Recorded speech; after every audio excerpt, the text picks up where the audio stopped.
Millionaire takes Mistress to an expensive concert, but pregnant wife catches them in the act. Power can be intoxicating, driving us to chase desires we once believed were out of reach. In the glittering heart of Manhattan, real estate tycoon Richard Harrington appeared to have it all: unparalleled wealth, a penthouse nestled among the most prestigious addresses on the Upper East Side, and a gentle wife, Evangeline, who was carrying his first child. Yet, beneath that sheen of success, Richard's restless heart yearned for danger he could not name. In a single night, everything he'd built would begin to crumble.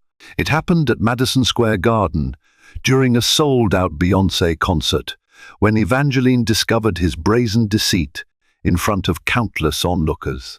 From the outside looking in, Richard Harrington's ascent to wealth was the stuff of fairy tales. Born to middle-class parents in a modest Queens neighborhood, he had turned a knack for spotting undervalued properties into a lucrative real estate enterprise by his early 30s. While friends back home saw him as unstoppable, the truth was that he'd labored under extraordinary pressure for years.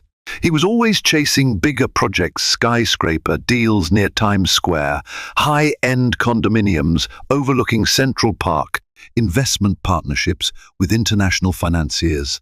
That relentless pursuit had paid off handsomely.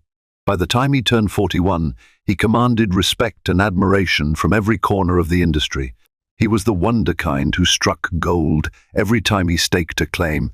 In closed-door meetings, he demonstrated remarkable instincts for risk-taking, sealing contracts that others believed impossible. Yet, those who worked with Richard noticed a more unsettling trait. There was always an undercurrent of restlessness beneath his polished exterior. While publicly he boasted about his latest victory, privately he spoke about the next big conquest he needed to undertake. His board members offered praise for his ambition, but they whispered among themselves that he rarely seemed satisfied. His personal staff watched him pace his office at odd hours, phone glued to his ear, searching for the next high-stakes endeavor that might finally placate the void within. In the midst of this grinding pursuit, Richard met Evangeline at a gala for philanthropic donors to the Metropolitan Museum of Art. Born into a family of quiet affluence, Evangeline possessed a warmth that drew him in instantly. She offered him respite from the deal-making frenzy that had come to define his life. Her intellect, grace, and understated confidence grounded him. When they dated, she showed him corners of New York that weren't about profit margins: an old bookstore in the village, a small museum dedicated to local history, a hidden cafe where jazz trios still played. With her, life felt calmer, more meaningful. Their marriage was a grand affair in a cathedral draped with orchids, covered in every society column. Some attendees joked that the union signaled Richard's final step into genuine upper-crust respectability. Evangeline's maternal instincts shone through from early on. She volunteered at charities for children, adored her nieces and nephews, and spoke fondly of starting her own family. When she announced her pregnancy, Richard publicly rejoiced, praising Evangeline as the pillar of his personal life. Privately, though, he experienced pangs of anxiety. What would fatherhood demand from him? Could he still chase the heady excitement of business expansions and high-stakes deals if he had to anchor himself at home? Those questions gnawed at him in the late hours. Before the pregnancy, he and Evangeline had spent evenings strolling along the riverside, sharing quiet confessions about their hopes. Now, Richard's confessions dwindled. He withdrew into an echo chamber of business dinners, new client meetings, and mysterious private negotiations. Each time Evangeline asked him where he'd been, he offered vague answers that left her uneasy.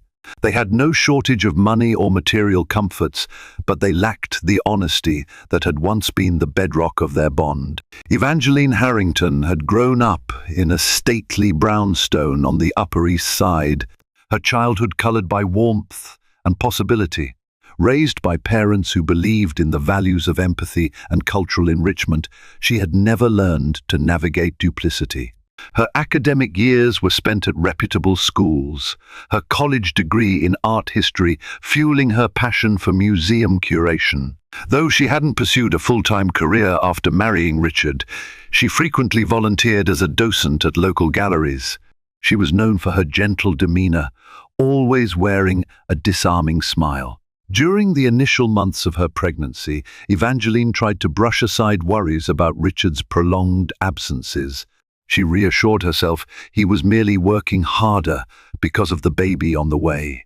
But small, unsettling signs kept surfacing. Unexplained late-night calls he dismissed as global client issues, the sudden cancelled lunches with her, and the hush that fell whenever she walked into a room where he and his assistant whispered. One evening, Evangeline attempted a romantic gesture by surprising him at his 34th floor office, carrying homemade shortbread cookies, a craving she indulged during her pregnancy. She expected to find him buried in paperwork. Instead, she discovered his office empty, the lights off. His assistant looked panicked to see her. After some stumbling, the assistant claimed Richard had gone to a last-minute dinner meeting. Evangeline glanced at the clock on the wall. It was nearly 9:00 p.m. If he was gone on such short notice, why hadn't he mentioned anything? Tiny cracks splintered her sense of security. She recognized the hollowness in Richard's eyes when he did return. Sometimes she woke at dawn to find the bed empty, her husband apparently sleeping in the guest room or possibly coming home after she'd fallen asleep. She saw changes in the penthouse itself, new cologne brands in the bathroom, random receipts in his pockets for restaurants she didn't recognize. Desperate not to let suspicion unravel her, Evangeline sought reassurance. She confided in her sister Margaret, who responded with furrowed brows. "Are you sure you're not overreacting? Men in high finance come and go at odd hours," Margaret said, though she remained uneasy. When Evangeline pressed further, Margaret's advice was blunt. Get to the bottom of it. Don't let him brush you aside. Evangeline made an effort at direct confrontation. She sat Richard down after a tense dinner, telling him how it felt to sleep alone so often, pregnant with their child, wondering if he might walk through the door at midnight or dawn. His excuses centered on the obligations of being a self-made mogul. "I'm doing this for us so our child can have every opportunity," he insisted. Evangeline sensed a deeper truth lurking beneath his excuses, but she couldn't bring herself to accuse him outright. As the pregnancy advanced, her intuition sharpened. Her motherly instincts told her something was gravely amiss. Though she kept up the facade of the supportive wife, searching for nursery furniture and comparing baby names, Evangeline knew the structure of their marriage was weakening. She was about to discover just how fragile it truly was. Richard Harrington's life took an explosive turn the night he met Bianca Martel, though she would introduce herself to many as Bianca Street James. They crossed paths at a Manhattan charity fundraiser supporting the American Ballet Theatre. Unlike Evangeline, whose presence emanated a gentle warmth, Bianca dazzled like a lightning bolt. Tall, confident, with auburn hair cut in an expensive style, she wore a shimmering gown that drew every gaze in the ornate lobby. She approached Richard with a calculated air of intrigue, praising him for his philanthropic commitments. At first, he assumed she was just another socialite scrounging for wealthy investors.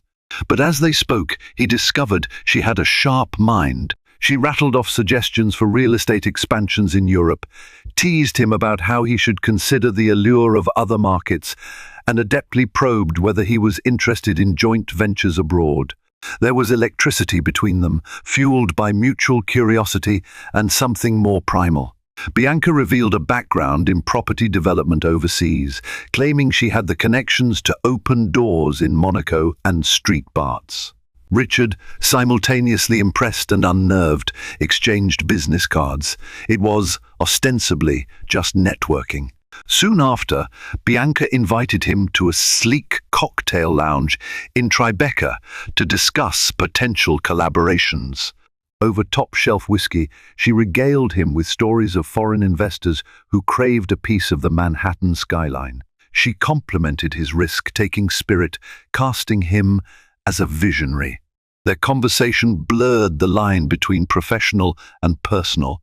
Before the night ended, they had shared an unabashed kiss in the back of her town car. In the following weeks, Bianca's presence crept into Richard's life like a luxurious, slow poison. She texted him at odd hours, sending flirtatious messages about future conquests, both financial and physical. He rationalized that it was purely business with an entertaining twist. Each time he accepted her invitations, though, he stepped closer to emotional betrayal. Richard discovered a new thrill in her company, a rush reminiscent of his early days in real estate when every deal felt like a gamble. Bianca seduced him, not just with her body, but with her portrayal of him as unstoppable, powerful, deserving of more than a predictable marriage. While Evangeline carefully planned baby showers and checked pediatric appointments, Richard found himself sneaking away to late-night dinners with Bianca in hushed, dimly lit private booths. Those stolen moments with Bianca left him both exhilarated and guilty. He had promised Evangeline the world. Now, he was giving pieces of himself to someone else. The flicker of shame never entirely left him, but the impetus to feed his restlessness overrode any moral hesitation. He told himself it was harmless, a quick fling, a temporary aberration. He would handle any fallout. Yet, the fallout would turn out far beyond his control. Evangeline's world tilted on its axis when an acquaintance, a polite but tactless socialite named Candace, dropped a hint at a weekend luncheon. "So, dear, did Richard have a good time at Bemelman's bar on Thursday?" Candace asked over a delicate slice of chocolate torte. Evangeline paused, not recalling any mention of Bemelman's. "He was in late meetings, I believe," she replied, puzzled. Candace's expression flickered, realizing she might have overstepped. "Oh, perhaps I'm mistaken," she murmured, turning her attention to the dessert. But the discomfort in her eyes told a different story. That evening, Evangeline confronted Richard. He shrugged off the suspicion. "I did step into Bemelman's for a quick drink with a potential investor," he said. Didn't think it was important enough to mention. A version of the truth, maybe, but Evangeline felt the tension under his words. Her doubts solidified after an online gossip column published a blurry photo of Richard stepping out of a private car with a woman whose face was partially obscured. The caption read, "Prominent NY developer Richard Harrington spotted with mystery companion." Granted, tabloids love to spin ordinary events into scandals, but Evangeline couldn't ignore the mounting signs. One especially painful close call occurred on a bright Tuesday afternoon when Evangeline finished a prenatal checkup and realized she still had time to meet Richard for lunch. She sent him a quick text, but he didn't respond. On a whim, she decided to surprise him at a restaurant near Bryant Park, a place they once frequented together. Walking through the glass doors, Evangeline scanned the room, feeling her heart seize when she glimpsed the back of a man who appeared to be Richard. Seated with him was a stunning woman with fiery auburn hair. They were chatting intently, leaning closer than two mere colleagues would. Before Evangeline could step forward, the pair abruptly rose from the table and exited through a side door. She only caught a partial glimpse of Richard's profile as he walked away. In that fleeting moment, she recognized an intimacy in his posture, a gentle hand resting on the small of the woman's back, the hush of their exchanged words. A nauseating dread filled Evangeline. She ducked into the restroom, heart pounding, tears pricking at her eyes. Though she had no definitive proof, her intuition told her that her husband was entwined with a mistress, a conclusion that felt like a blade twisting in her chest. Bianca was nothing if not audacious. The seeds of her bold plan were sown when she discovered she had a connection who could land front row. VIP tickets to Beyoncé's sold-out show at Madison Square Garden. These tickets were arguably the hottest commodity in New York, a city that was no stranger to star-studded events. Thousands of fans scrambled for even the worst seats in the nosebleed section. But Bianca aimed high, expecting a night of glitz, paparazzi, and the thrill of flaunting her powerful lover in public. One evening, in her minimalist Soho loft strewn with fashion magazines, Bianca draped herself across a white leather chaise. She presented the ticket envelope to Richard with a mischievous grin. 2 front-row seats, plus backstage passes, she purred. You and me, living it up at the show. Richard tensed at the suggestion. Public events meant the risk of recognition. Although he was not a Hollywood celebrity, he was well known in the business press and upper social circles. Attending a high-profile concert on the arm of a woman who was not his wife practically courted scandal. "Isn't that too dangerous?" he asked, a deep line furrowing his brow. Bianca batted her lashes in feigned innocence. "Oh, come on, everyone at that concert is there to see Beyoncé. Besides, who's going to pay attention to a real estate mogul in the crowd? You've been spending too much time reading gossip rags." He was torn. A part of him yearned to take the risk, the same part that had led him to countless lucrative deals no one else dared to touch. Another part, the sliver of him that still cared about Evangeline, felt a sharp pang of guilt. In the end, adrenaline won out. He rationalized that it would be dark inside the arena, that they could slip in and out with minimal fuss. "I'll figure out a cover story," he murmured, ignoring the gnaw in his gut. "We'll do it carefully." The next day, Richard approached Evangeline and casually mentioned he had to fly out to Boston for a key negotiation. He claimed it might stretch late into the following night. "Don't worry if you don't hear from me until the day after," he said, carefully averting his gaze. "This deal is delicate." Evangeline's gaze held a quiet sadness. "All right," she murmured, trying to be supportive despite the doubts that weighed on her heart. "Just be safe." She turned away, and he exhaled with relief, unaware that seeds of suspicion were already planted. Through a discreet chain of social connections, Evangeline's sister Margaret learned that Richard had been bragging, albeit indirectly, to a mutual acquaintance about attending the Beyoncé concert, supposedly with a new business partner. The rumor made its way back to Evangeline faster than Richard could have ever predicted. Determined not to live in ignorance, Evangeline secured 2 tickets of her own, albeit far from the VIP front rows. Margaret vowed to accompany her sister, no questions asked. Thus, on a chilly evening with the city's neon lights shimmering over the bustling crowds, Evangeline prepared to take a stand. She might have been pregnant, but she was done being placated. Madison Square Garden pulsed with anticipation for Beyoncé's sold-out performance. The sidewalks outside were clogged with fans sporting sequins, bright lipstick, and hand-drawn signs. Street vendors hawked T-shirts, programs, and glow sticks. Taxis jostled for space along the curb. The giant LED marquee announced Beyoncé live at MSG, sending fresh waves of excitement through the throngs. Richard arrived in a black SUV at a private entrance designated for VIP guests. Wearing a tailored navy suit, he stepped out alongside Bianca, who sparkled in a form-fitting silver dress with a dangerously high slit. Flashes from a few cameras popped, capturing their arrival.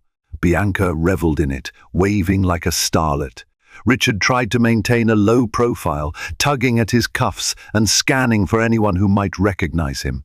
Meanwhile, Evangeline and Margaret lined up with the general crowd, successfully blending in with the masses. Evangeline wore a simple black maternity dress that stretched comfortably over her prominent belly. Her nerves churned. She had never done anything like this, sneaking off to catch her husband in what felt like a live betrayal. Margaret squeezed her hand in silent support. Once inside, Evangeline felt the collective energy of thousands of fans waiting for the concert. Pounding bass thumped through the stadium speakers, and overhead, screens displayed promotional footage. She could almost forget why she was really there, almost. She scanned the VIP sections visible from her vantage point, her eyes sweeping rows of glamorous attendees. She spotted an area cordoned off by event staff, draped in velvet ropes. Security personnel stood at attention. It had to be the VIP lounge. Margaret guided her to a side corridor, forging a path through the sea of excited concert-goers. She whispered, "We'll find a way in."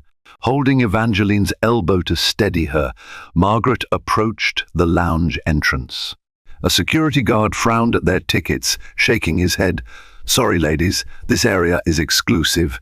You'll have to return to your seats," he said, not unkindly. Margaret, fierce in her dedication to her sister, lowered her voice.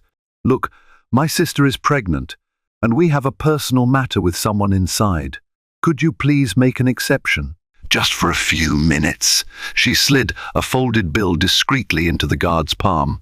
He hesitated, casting a glance around to ensure no one noticed, then nodded curtly. 5 minutes, that's it." Evangeline felt her heart thunder as they slipped past the barrier. The lounge had subdued lighting, plush chairs, a private bar, and large screens broadcasting the pre-show. She spotted well-dressed couples, a sprinkling of celebrities and business magnates. Near the far end, she recognized Richard's tall frame, facing away from her. Her pulse galloped. Bianca was leaning against him, laughter playing on her lips. She wore a diamond necklace that glinted under the ambient light. From their body language alone, it was obvious they were more than colleagues. The final blow came when Bianca trailed her fingertips over Richard's lapel, murmuring something that made him smirk. Evangeline didn't need to see more. She cleared her throat, stepping forward with trembling courage. "Enjoying the concert atmosphere, Richard?" she asked, her voice slicing the hush like a blade. He spun around, eyes wide. In that split second, his entire expression betrayed horror and shame. Bianca's laugh died on her lips when she saw the pregnant woman confronting them. The lounge's chatter subsided as nearby onlookers sensed drama. Margaret stood just behind Evangeline, arms crossed, her stare lethal. Richard opened and closed his mouth, failing to conjure any plausible lie. Bianca's face turned pale, then hardened with defiance, as though she had braced herself for a confrontation, but not in such a public setting. Evangeline's voice quivered with both fury and heartbreak. "Is this your business trip to Boston? Does your business partner typically hang all over you like this?" Richard tried to whisper some apology or explanation, but words failed him. He glanced around, suddenly conscious that everyone was watching. His reputation, his entire facade, lay in pieces. Bianca bristled under Evangeline's glare. "This isn't what it looks like," she ventured, feigning calm. Evangeline's eyes narrowed. "What part of seeing my husband with his arms around another woman am I misunderstanding?" She clasped a hand protectively over her swollen belly. "I'm carrying your child, Richard, and you're here parading your affair in public." A stunned silence gripped the lounge. Richard's face was ashen, as if he'd realized there was no salvaging the moment. He reached for Evangeline's hand in desperation, but she recoiled. "We're leaving," she declared to Margaret, voice thick with tears. "I'm done." With that, Evangeline turned, fighting to maintain composure as she walked out. Margaret trailed behind, casting one last withering look at Richard and Bianca. Cameras flashed in the corridor, capturing Evangeline, wiping tears from her cheeks, her pregnant form a stark reminder of the betrayal at hand. In seconds, the narrative was set. A millionaire real estate magnate caught at one of the most publicized concerts of the year, with his wife blindsided. What should have been a triumphant evening for Bianca had turned into a scandal destined to ignite social media and gossip columns. And the immediate aftershock was only the beginning. Evangeline refused to speak to Richard for the next few days. She retreated to her sister Margaret's apartment, where she sobbed through her heartbreak, feeling her baby's kicks as a cruel reminder of the family life Richard had chosen to desecrate. Margaret offered unwavering support, shielding her sister from the onslaught of phone calls that followed. Richard, for his part, was frantic. After the chaotic scene in the lounge, he'd tried to chase Evangeline through the concert crowds, but was blocked by confused security staff. He ended up returning to Bianca's loft, shaking with humiliation. Bianca tried to console him, but even she couldn't pretend the situation wasn't catastrophic. By morning, photos and rumors circulated online. Small-time gossip sites loved the angle of a wealthy mogul humiliating his pregnant wife at a high-profile concert. Where was his sense of discretion? One blogger snarked. Business news outlets also picked up the scandal, speculating how this negative spotlight might tarnish his brand. Some investors placed urgent calls to Richard's office, concerned about the stability of his ventures. At first, Richard tried to manage the crisis with standard PR maneuvers. His communications director advised him to issue a neutral statement, something about unfounded rumors. Yet the photographic evidence was undeniable, and the public thrives on scandal, not corporate spin. Realizing damage control was futile, he pivoted to personal pleas. He flooded Evangeline's phone with text messages. "I'm sorry. I'll do anything to fix this. Please call me."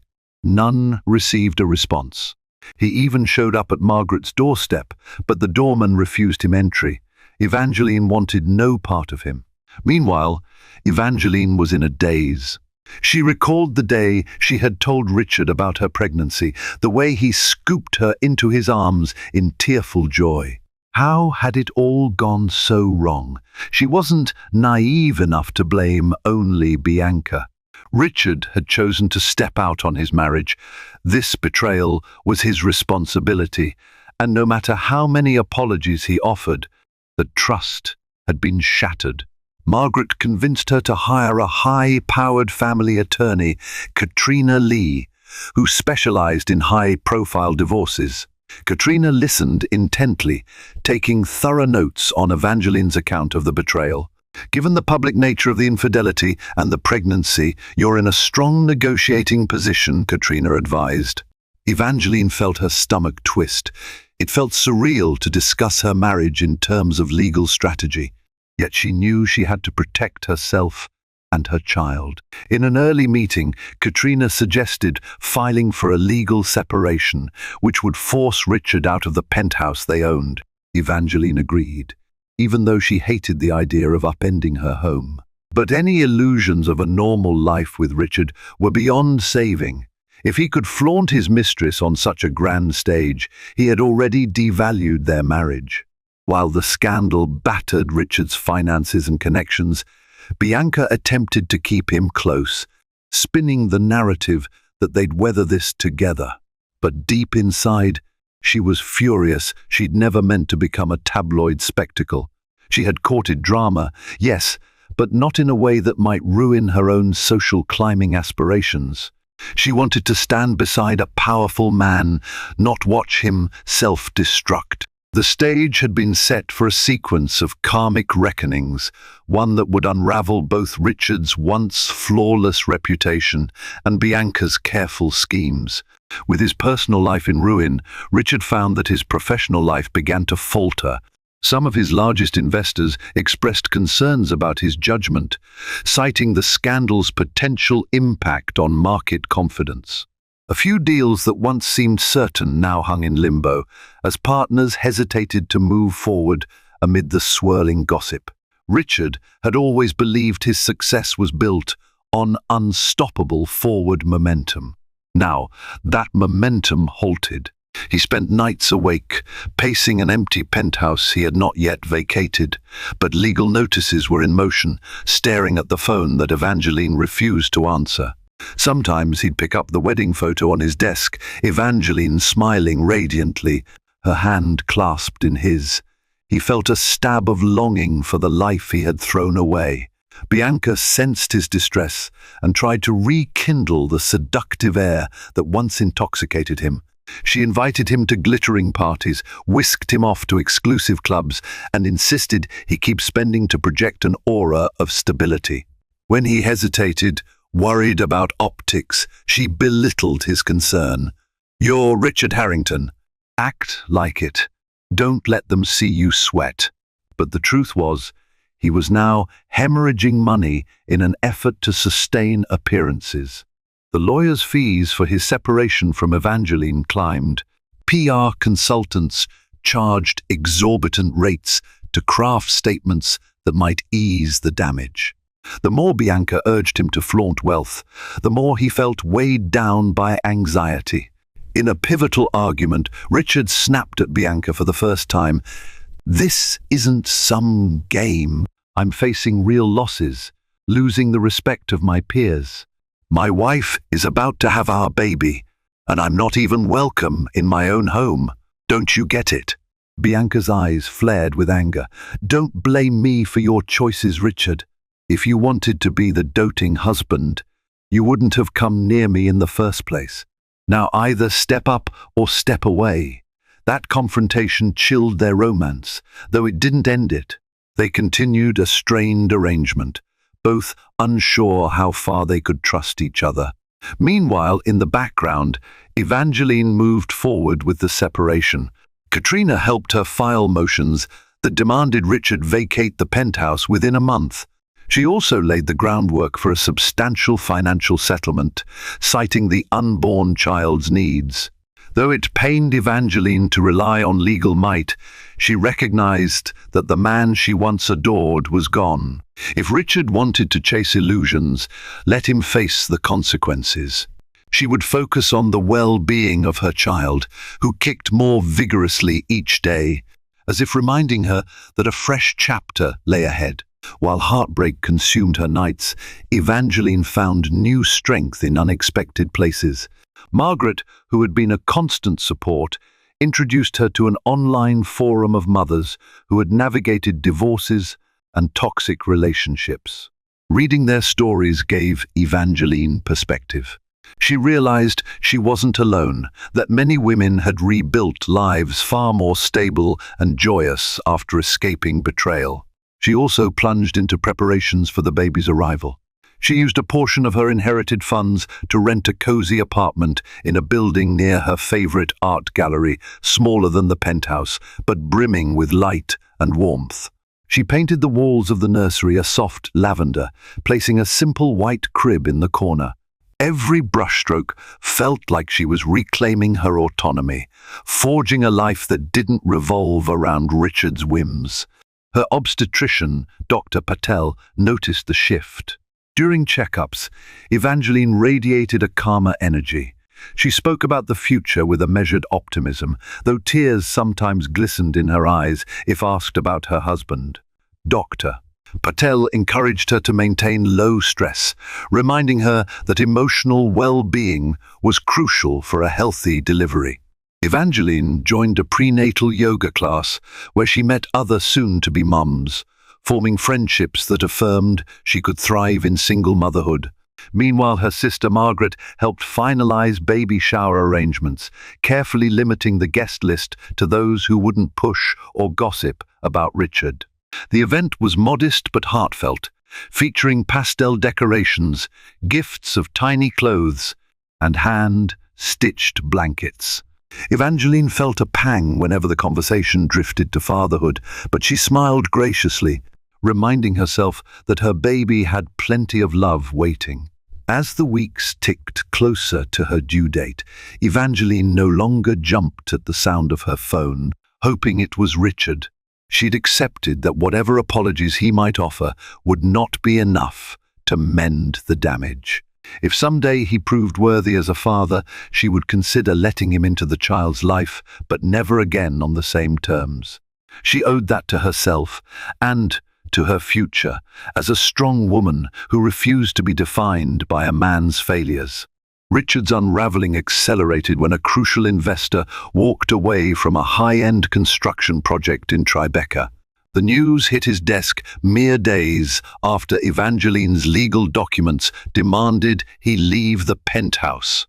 He found himself increasingly powerless, watching as once loyal associates turned cold. Doubting his leadership, they questioned whether personal drama had made him unreliable. He tried to quell the fires. He organized frantic phone calls, scheduled desperate lunches to reassure clients that he remained the savvy businessman they had always known. But the media optics weighed heavily. An infamous paparazzo photo showed Bianca stepping out of Richard's penthouse building early one morning, eyes hidden behind oversized sunglasses, fuel for those who already believed he was ignoring his wife in her final trimester. Every time Richard opened the newspaper's society section or scrolled through online blogs, he saw references to the meltdown of his marriage. A sense of self-loathing bloomed, though he fought it by clinging to the facade of control. He even tried therapy at the urging of a friend, but after 2 sessions, he abandoned it. Unwilling to break through his own defenses, Bianca proved increasingly volatile. She demanded that Richard purchase her pricey gifts, limited edition jewelry, a new sports car to demonstrate that he was still committed to their lifestyle. When he hesitated, citing financial caution, she grew resentful. It struck him then that their relationship was built not on love, but on illusions of grandeur. One night, Bianca confronted him about his constant brooding. "If you're so miserable, why don't you just cut ties and go beg your wife to take you back?" she mocked. Her voice rang through her loft's expensive marble kitchen. Richard's anger flared. "You think that's an option? I've destroyed what I had. Evangeline won't forgive me." Bianca's laughter was bitter. "Then you might as well embrace what we have left." She gestured at her luxurious space. "Or do you feel guilty that I'm not enough?" They stood at an impasse, their illusions about each other cracking further. Richard stared out the floor-to-ceiling windows at the city he once believed he dominated. Now it felt as though the city was devouring him, piece by piece. It happened on a stormy evening. Lightning illuminated the Manhattan skyline in electric arcs, thunder rattling the windows. Evangeline's contractions began earlier than expected, catching her off guard in the solitude of her new apartment. At first, she thought it was just another bout of pregnancy discomfort. But the pain escalated quickly, each wave longer and sharper. She called Margaret, who rushed over in a swirl of worry, then dialed for an ambulance when she realized Evangeline could barely stand upright without gasping. Within minutes, paramedics arrived, guiding Evangeline onto a stretcher and whisking her through rain-slicked streets to the nearest hospital. Halfway to the hospital, Margaret decided, however she felt about Richard, he deserved to know his child was on the way. She dialed him, her voice tense. "Evangeline's in labor, Lenox Hill Hospital. It's early, but the baby's coming. If you want to see your child born, get there now." She hung up before he could respond. Richard, who had been brooding alone in his rapidly emptying penthouse, felt his heart lurch.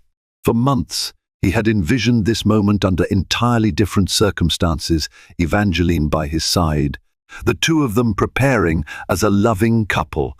Now, it felt like an open wound. Dropping everything, he grabbed a coat, dashed into the hallway, and flagged the first taxi he saw. At the hospital, he arrived drenched from the downpour, adrenaline surging. A nurse pointed him toward the maternity ward, where he found Margaret pacing. She shot him a look filled with bitterness and worry. "Don't upset her," Margaret warned, but she didn't try to stop him. Evangeline was in active labor, sweat plastering her hair to her forehead, her face contorted with pain. Doctors and nurses surrounded her. When she spotted Richard in the doorway, her breath hitched, whether from anger, heartbreak, or relief, he couldn't be sure. Then another contraction tore through her, and she let out a cry, refocusing on the immediate battle of bringing a child into the world. Cautiously, Richard approached, murmuring, "I'm here if you need me." She didn't respond, but she allowed him to hold her hand for a moment. Her grip tightened like a vise as the contractions built.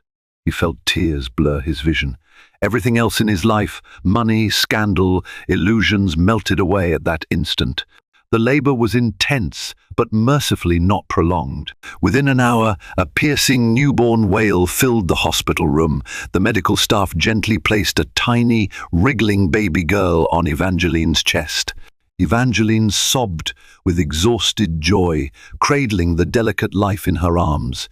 Even Margaret had tears shining in her eyes. Richard stood by the bedside, overwhelmed by awe and guilt, glimpsing his daughter's tiny fists, the newborn's quivering lips. He reached out a trembling hand. For a moment, Evangeline allowed him to touch the baby's forehead. Their eyes met. Her gaze held heartbreak, but also an indescribable mixture of relief and maternal protectiveness. That fleeting moment of unity ended quickly. A nurse stepped in to handle post-delivery checks, and Richard stepped back, suddenly unsure of his place. Evangeline turned away, focusing solely on the infant. He knew that, while he had witnessed a miracle, any chance of reclaiming Evangeline's heart was far from guaranteed. Evangeline and her baby, named Sophia, spent the next few days in the hospital for observation. Margaret remained a constant presence, handling phone calls and ensuring Evangeline had whatever she needed. Despite everything, Evangeline allowed Richard short visits, though their conversations remained minimal. Her attorney, Katrina, visited once Evangeline had recovered enough for a calm discussion. It was time to finalize the process of separation and possibly divorce. The baby's arrival prompted immediate questions of custody, child support, and living arrangements. Evangeline had no desire to sever Richard from Sophia entirely, but she insisted on conditions that guaranteed she and the baby would not be drawn into his chaotic life. Richard, for his part, stood at the threshold of an agonizing choice. He could fight to maintain some semblance of his old empire, or prioritize his daughter and accept legal compromises that might break him financially. The significance of fatherhood had ignited something in him. For once, he saw that losing more money might be a small price to pay if it meant forging a genuine relationship with Sophia. When Evangeline was discharged, she chose to return to her own apartment. She made it clear to Richard that he was not welcome to drop by unannounced.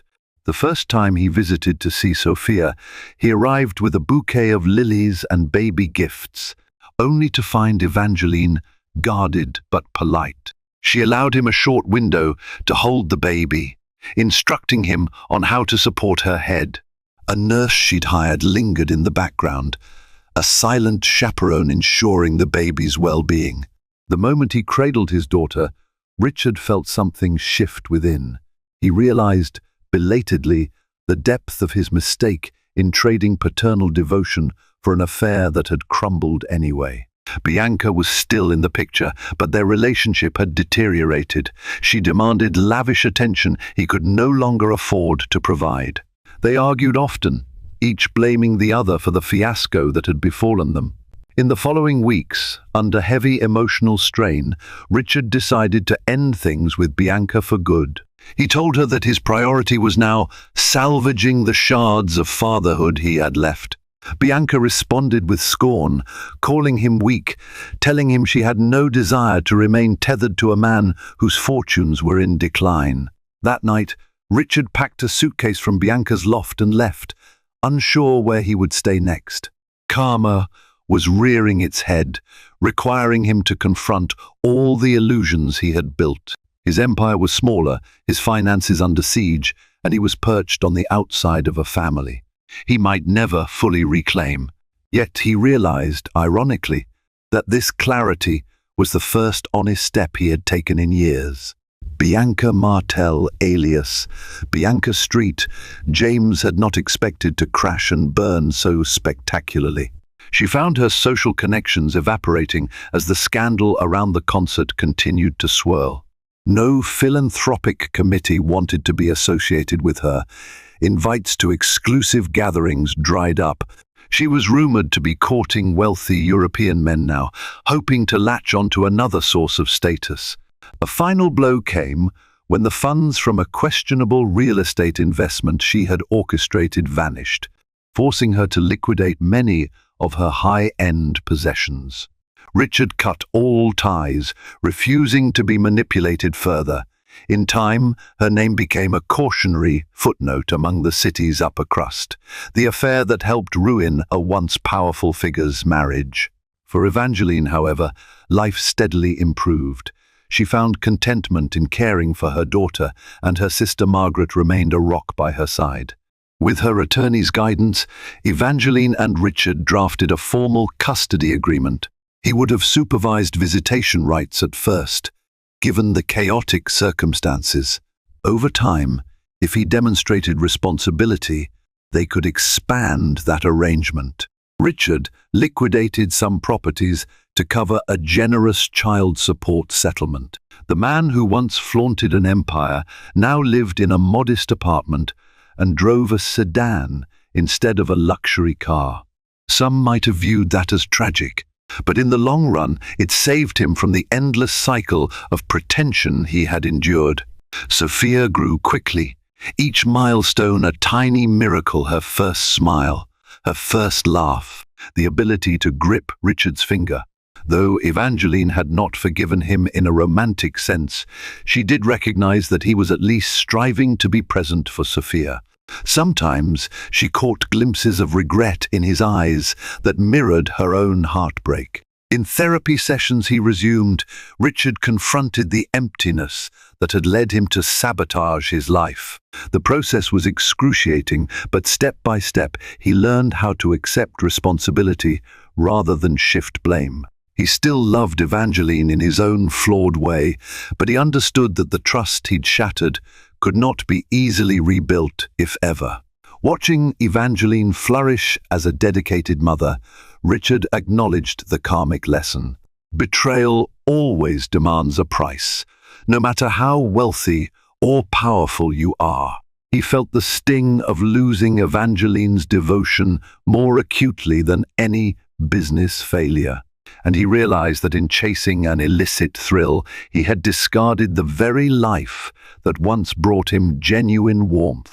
Months rolled into a year. The tabloids moved on to new scandals, allowing Richard and Evangeline some measure of privacy. Evangeline discovered an unexpected passion in interior design, starting a boutique consultancy that catered to upscale clients looking for serenity in their living spaces. She wove her artistic sensibilities into each project, building a modest but growing reputation for tasteful, calming aesthetics. Sophia's first birthday was a small gathering at Evangeline's apartment. Margaret, close friends, and a few supportive relatives attended. Evangeline debated whether to invite Richard, ultimately deciding Sophia deserved to see her father on such a special day. Richard arrived carrying a soft plush giraffe and a heartfelt card.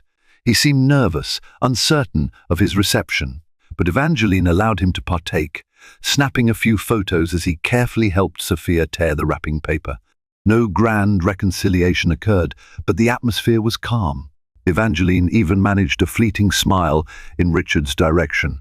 It was a moment that exemplified their fragile new normal, co-parenting with civility, setting aside personal bitterness in favor of their child's happiness. Richard continued to stabilize financially, picking smaller but ethical real estate projects. He no longer chased the same scale of deals that once fueled his ego. Instead, he focused on mindful investments that wouldn't require sacrificing his emotional health. On weekends, he visited Sophia, playing peekaboo and reading stories. Each time he left, his heart ached with the reminder that he no longer had a home with Evangeline. But at least he wasn't locked out entirely. Bianca's fate was less pleasant. Stripped of her wealth and social standing, she drifted to Miami, seeking a fresh start among a new circle. Rumors suggested she latched onto a shady art dealer for quick funds, a cycle repeating. Her hunger for luxury endured, unmoored by any moral compass. She had no contact with Richard beyond the occasional bitter voicemail, telling him he owed her for their time together, which he promptly ignored. Though Richard's humiliation had been public and painful, it had forced him into a metamorphosis. Like a phoenix rising from ashes, he discovered humility in the wreckage. He might never regain Evangeline's trust or love, but at least he could aspire to be a decent father and a more genuine man. Sometimes betrayal leaves scars that no amount of wealth or remorse can fully erase. Richard Harrington learned this lesson in the rawest possible way. By indulging in a reckless affair, flaunting his new companion at an iconic Beyoncé concert in Madison Square Garden, he tore apart the marriage he once prized and lost the respect of the city that had celebrated him. Evangeline, stunned by the public humiliation, realized her strength in motherhood, forging a new home for herself and their daughter. Though she granted Richard limited access to the child he had nearly forsaken, the deeper wounds between them remained slow to heal. Still, from that night of heartbreak emerged a more grounded existence. Evangeline built a thriving design career, and Richard rechanneled his talents into honest work, shorn of the illusions that once drove him. A self-made millionaire, in the heart of Manhattan, he graced glossy magazine covers mingled with world leaders and never missed a chance to flaunt his success. Yet behind the tall glass windows of his penthouse, tensions brewed.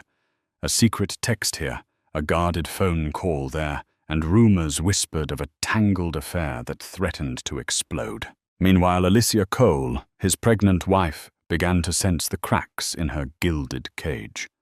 No one, least of all Jonathan, suspected how quickly a single online leak would unravel his carefully manicured world, ending his career in the span of one unforgettable night. Jonathan Cole's story was the stuff of modern legend. Born to middle-class parents in suburban New Jersey, he had clawed his way to a scholarship at Harvard Business School. There he'd rubbed shoulders with future magnates, forging alliances that would later propel him to the top of the finance world. By age 32, Jonathan had founded Cole Capital Ventures, a private equity firm that specialized in distressed real estate assets, buying low, selling high, and weaving magic in between. His good looks and suave charm made him a darling of the business press. Forbes ran a feature titled Young Titan, Jonathan Cole's meteoric rise, capturing him in a tailored navy suit against the panoramic backdrop of New York City. In the interview, he praised mentors such as Warren Buffett for teaching him patience and Bill Gates for demonstrating philanthropy on a global scale. The crowning moment, though, was his picture-shaking hands with Elon Musk after a speculative investment in aerospace startups. Jonathan glowed with the certainty that he was destined for greatness. It was at a fundraiser in Central Park that he first met Alicia Martinez. She was a non-profit consultant with a passion for arts education. Where Jonathan's approach to conversation was slick and polished, Alicia's was empathetic and earnest. He found her refusal to be dazzled by his reputation oddly refreshing. She was there to talk about underfunded public schools, not hedge funds or leveraged buyouts. By the end of that charity walk, Jonathan had her phone number, and she had a curious spark in her heart. In 2 short years, they were married. Alicia's parents, humble owners of a small bakery in Queens, couldn't believe their daughter was wedding a man so frequently mentioned in the Wall Street Journal. But to Alicia, Jonathan wasn't simply the millionaire.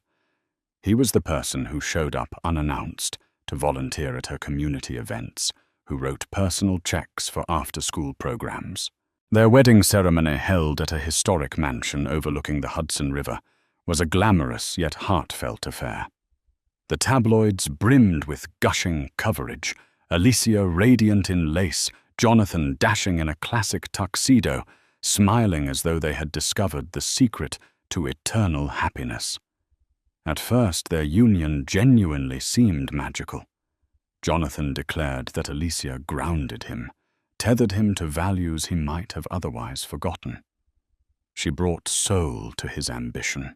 Life in the Cole penthouse sparkled with promise, lavish soirees for global dignitaries, altruistic ventures to build schools in underprivileged neighborhoods, and daily bursts of joy that only two people deeply in love could share.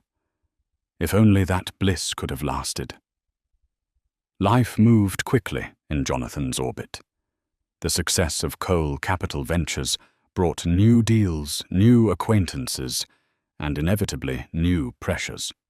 Over time, Alicia witnessed the subtle changes in her husband's routine.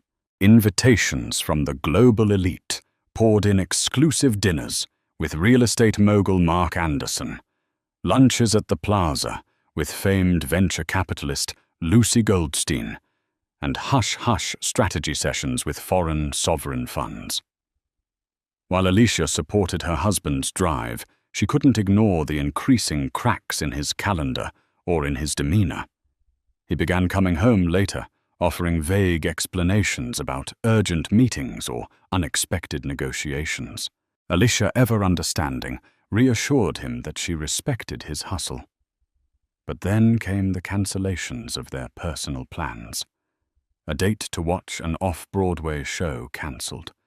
A weekend getaway to the Hamptons postponed. Birthdays and family gatherings became second-tier priorities. The more she tried to reach him, the more she felt a certain emotional distance creeping in. Around the office, Jonathan was surrounded by loyalists and ladder climbers alike. One of them was David Lynn, his longtime friend from Harvard, and now partner at Cole Capital. David had witnessed Jonathan's evolution firsthand. He noticed subtle changes too, Jonathan's sharper edge during conference calls, the tension behind his charismatic smile during business pitches. Yet David trusted that a man as resourceful as Jonathan always had it under control. Among the staff at Cole Capital Ventures was also the bright and ambitious Veronica King. A recent Wharton MBA graduate, Veronica had made waves by closing a multi-million-dollar investment in green technology within her first year at the firm. Her intelligence and striking beauty made her a conversation piece at every corporate event. Jonathan lauded her as the future face of finance, praising her for deals that posted triple returns. He found in Veronica a reflection of his younger self, hungry, driven, and fearless. Still, none suspected that an alliance far different than business was about to form. At this point, Alicia had no idea who Veronica King truly was. She saw her name in passing on annual reports. Occasionally, Jonathan would mention Veronica's accomplishments, praising her for innovative thinking.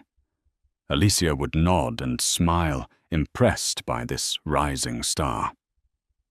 In Alicia's mind, she was grateful Jonathan had formidable professionals like Veronica on his team.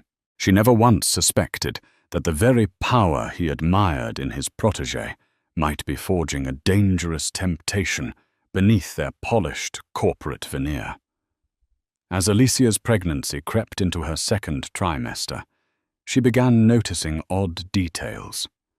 The first warning sign was a perfume scent she didn't recognize lingering on Jonathan's coat. She asked him about it casually, and he brushed it off, probably from a handshake at some networking event. Another red flag was how he protected his phone like a prized artifact, always face down, always locked with a new passcode. Late at night, She'd hear the faint buzz of messages, see the subtle glow of his screen as he typed back in the dark. Each time she tried to rationalize away her concerns.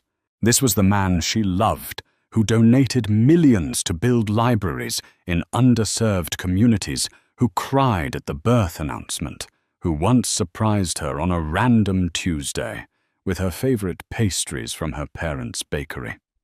Infidelity seemed unimaginable. Yet Alicia's heart churned with a subtle, gnawing dread. Life in the Cole penthouse had become increasingly solitary. Although Jonathan had promised to limit business travel during her pregnancy, his schedule remained as frenetic as ever.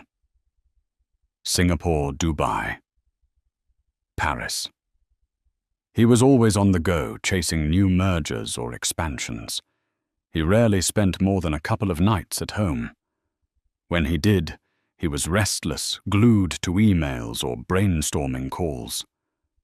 Alicia began to feel that the only presence she could truly count on was the baby she carried.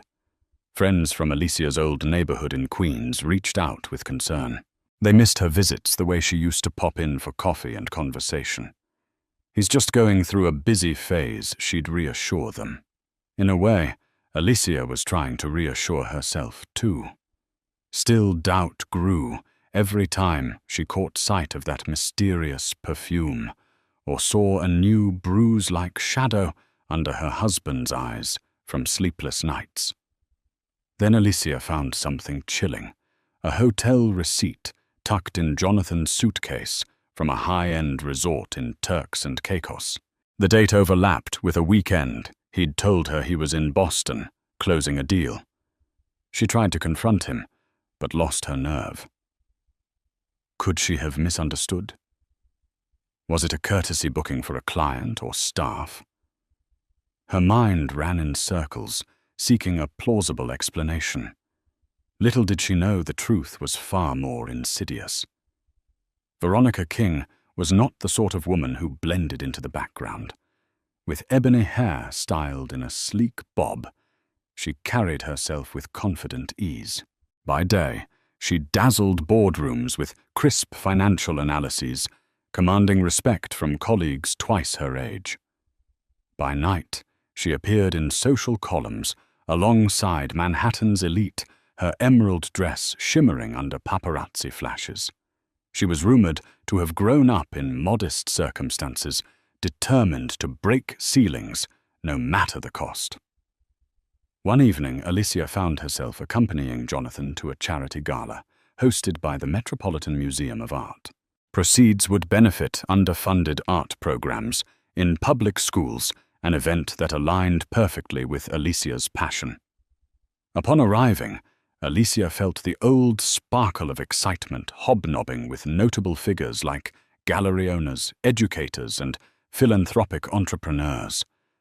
A group of Jonathan's colleagues from Cole Capital Ventures greeted them, among whom was Veronica. This was their first real introduction. "Ah, the legend herself," Veronica said, with a radiant smile, extending her hand to Alicia. "Jonathan speaks so highly of you, and all the wonderful work you do with school kids." Alicia returned the greeting, struck by Veronica's grace. She was everything Alicia imagined a high-flying finance star, to be polished, assertive, exuding an air of subtle power. When Alicia mentioned her involvement in drafting new arts curricula, Veronica listened attentively, nodding as though she truly cared. The conversation was pleasant, even warm. Yet Alicia caught a flicker of something unspoken between Veronica and Jonathan, a shared glance that felt too intimate, too layered with private meaning. Throughout the gala, Alicia couldn't shake the sense that eyes were on them, as if the rest of the guests sensed an undercurrent.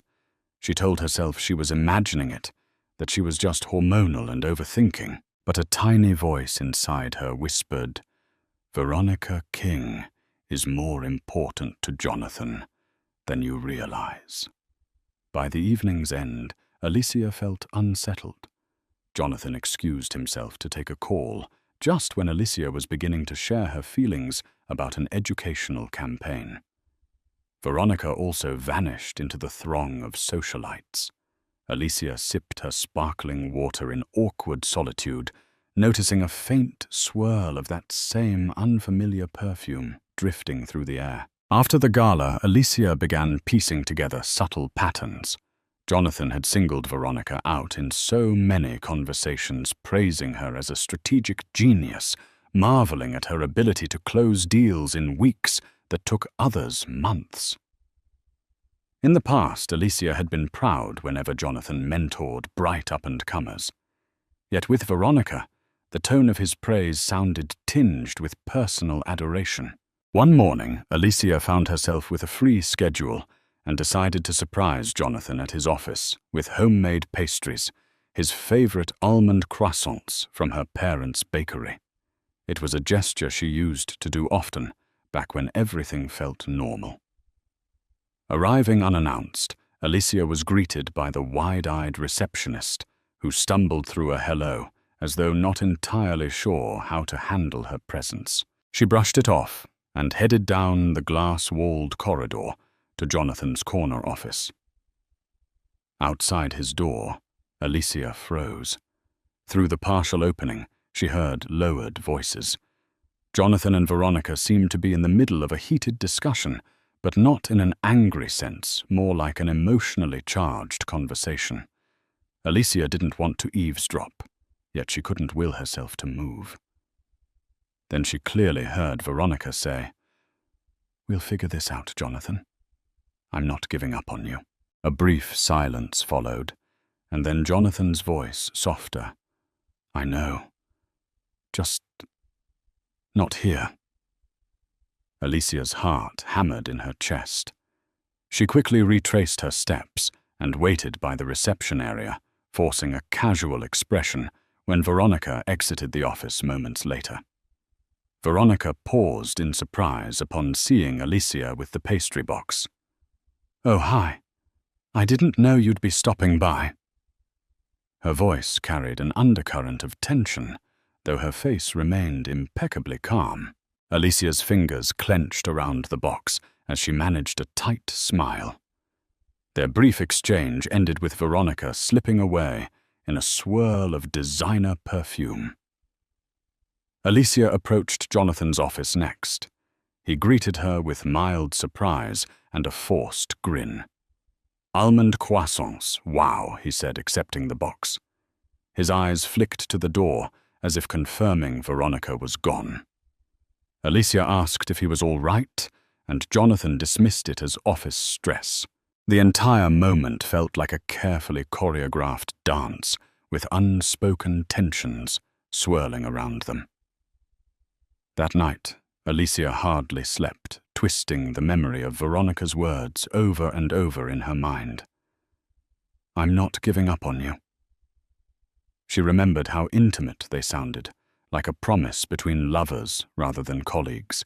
Uncertainty blossomed, overshadowing even the joys of her pregnancy. She told herself she needed proof before leaping to conclusions that might destroy her marriage. Still, the seeds of suspicion had taken root, and the soil of her heart felt unbearably cold. Despite mounting worries, Alicia maintained her public smile as she accompanied Jonathan to another high-profile event, the annual City of Tomorrow Gala. Headlined by luminaries in real estate, tech, and philanthropy, it was a can't-miss affair for anyone jockeying for influence. Jonathan was especially eager to network with Tony McAllister, a legendary investor rumored to be launching a multi-billion-dollar fund. Alicia planned to share her vision for an educational project that integrated cutting-edge technology into underfunded schools, hoping to drum up philanthropic support. The venue was lavish, a 5-star hotel ballroom overlooking Central Park. Crystal chandeliers sparkled overhead, and violin music mingled with the hum of high-stakes conversation. Alicia wore a flowing cobalt gown, tailored to accommodate her growing baby bump. She felt both regal and uneasy, noting the stares from various acquaintances. She wondered if she was imagining the undertones of gossip in their voices when they greeted her. About an hour into the gala, Veronica King swept in, wearing a sequined emerald dress that seemed to catch every flicker of light. She joined Jonathan, who stood near a champagne fountain, exchanging pleasantries with Tony McAllister. Veronica's arrival sparked a shift in the air. Jonathan's posture straightened, and there was a palpable current of electricity as they spoke. Alicia approached, heart thudding. She joined the circle just in time to hear Jonathan praising Veronica. She single-handedly brought in an Indonesian sovereign fund for our latest project. Imagine what she'll do next year. Veronica laughed softly, thanking him, while shooting a quick, coded look in his direction. That fleeting glance felt like a secret confession. Tony McAllister then turned to Alicia, politely inquiring about her philanthropic interests. Seizing the opportunity, she shared her concept for bridging education gaps through advanced technology. Though Tony listened, Alicia sensed a general distraction in the group, as if her words were overshadowed by the silent drama swirling between Jonathan and Veronica. She pressed on regardless, determined to stand her ground. Partway through the evening, Alicia watched from across the ballroom as Jonathan and Veronica slipped out onto the balcony. Their silhouettes formed tense outlines in the moonlight. Alicia could almost feel the strain in their stances. When they returned, Jonathan was stone-faced, while Veronica looked tearful. The rest of the gala played out in a haze, Alicia's mind spinning with questions. Why was Jonathan risking such a public display if he truly had nothing to hide? On the ride home, Jonathan was silent. Alicia debated whether to confront him. Fear of the truth won out. She remained quiet, letting the hush fill the back seat like a suffocating blanket. One thing was certain: the veneer of their marriage was cracking fast. Weeks after the gala, Alicia woke one morning to a series of text messages from unknown numbers. Each one contained the same cryptic statement: "You deserve better. Check your emails." Shaken, she logged into her personal email account and found an anonymous note with an attachment. The note read, "He's not who you think he is. Trust me, I work with them. This has gone on too long. You should know." Hands trembling, Alicia opened the attachment. Her eyes widened at what she saw. Screenshots of phone call logs, countless late-night messages and photos from Veronica King, all addressed to Jonathan. Some were innocuous, referencing business deals, but others were clearly personal phrases like, "Missing you last night was unforgettable and can't wait until we're alone again," leaped off the screen. A wave of shock crashed over Alicia. She felt like she was floating outside her body, watching herself shatter. She reread the messages, searching for any plausible explanation besides the obvious. Perhaps they were fabricated, or maybe there was some context missing. Yet the depth and frequency of the conversations were undeniable. Jonathan had been carrying on a secret affair with Veronica, and someone inside Cole Capital, or close to them, had decided to expose it.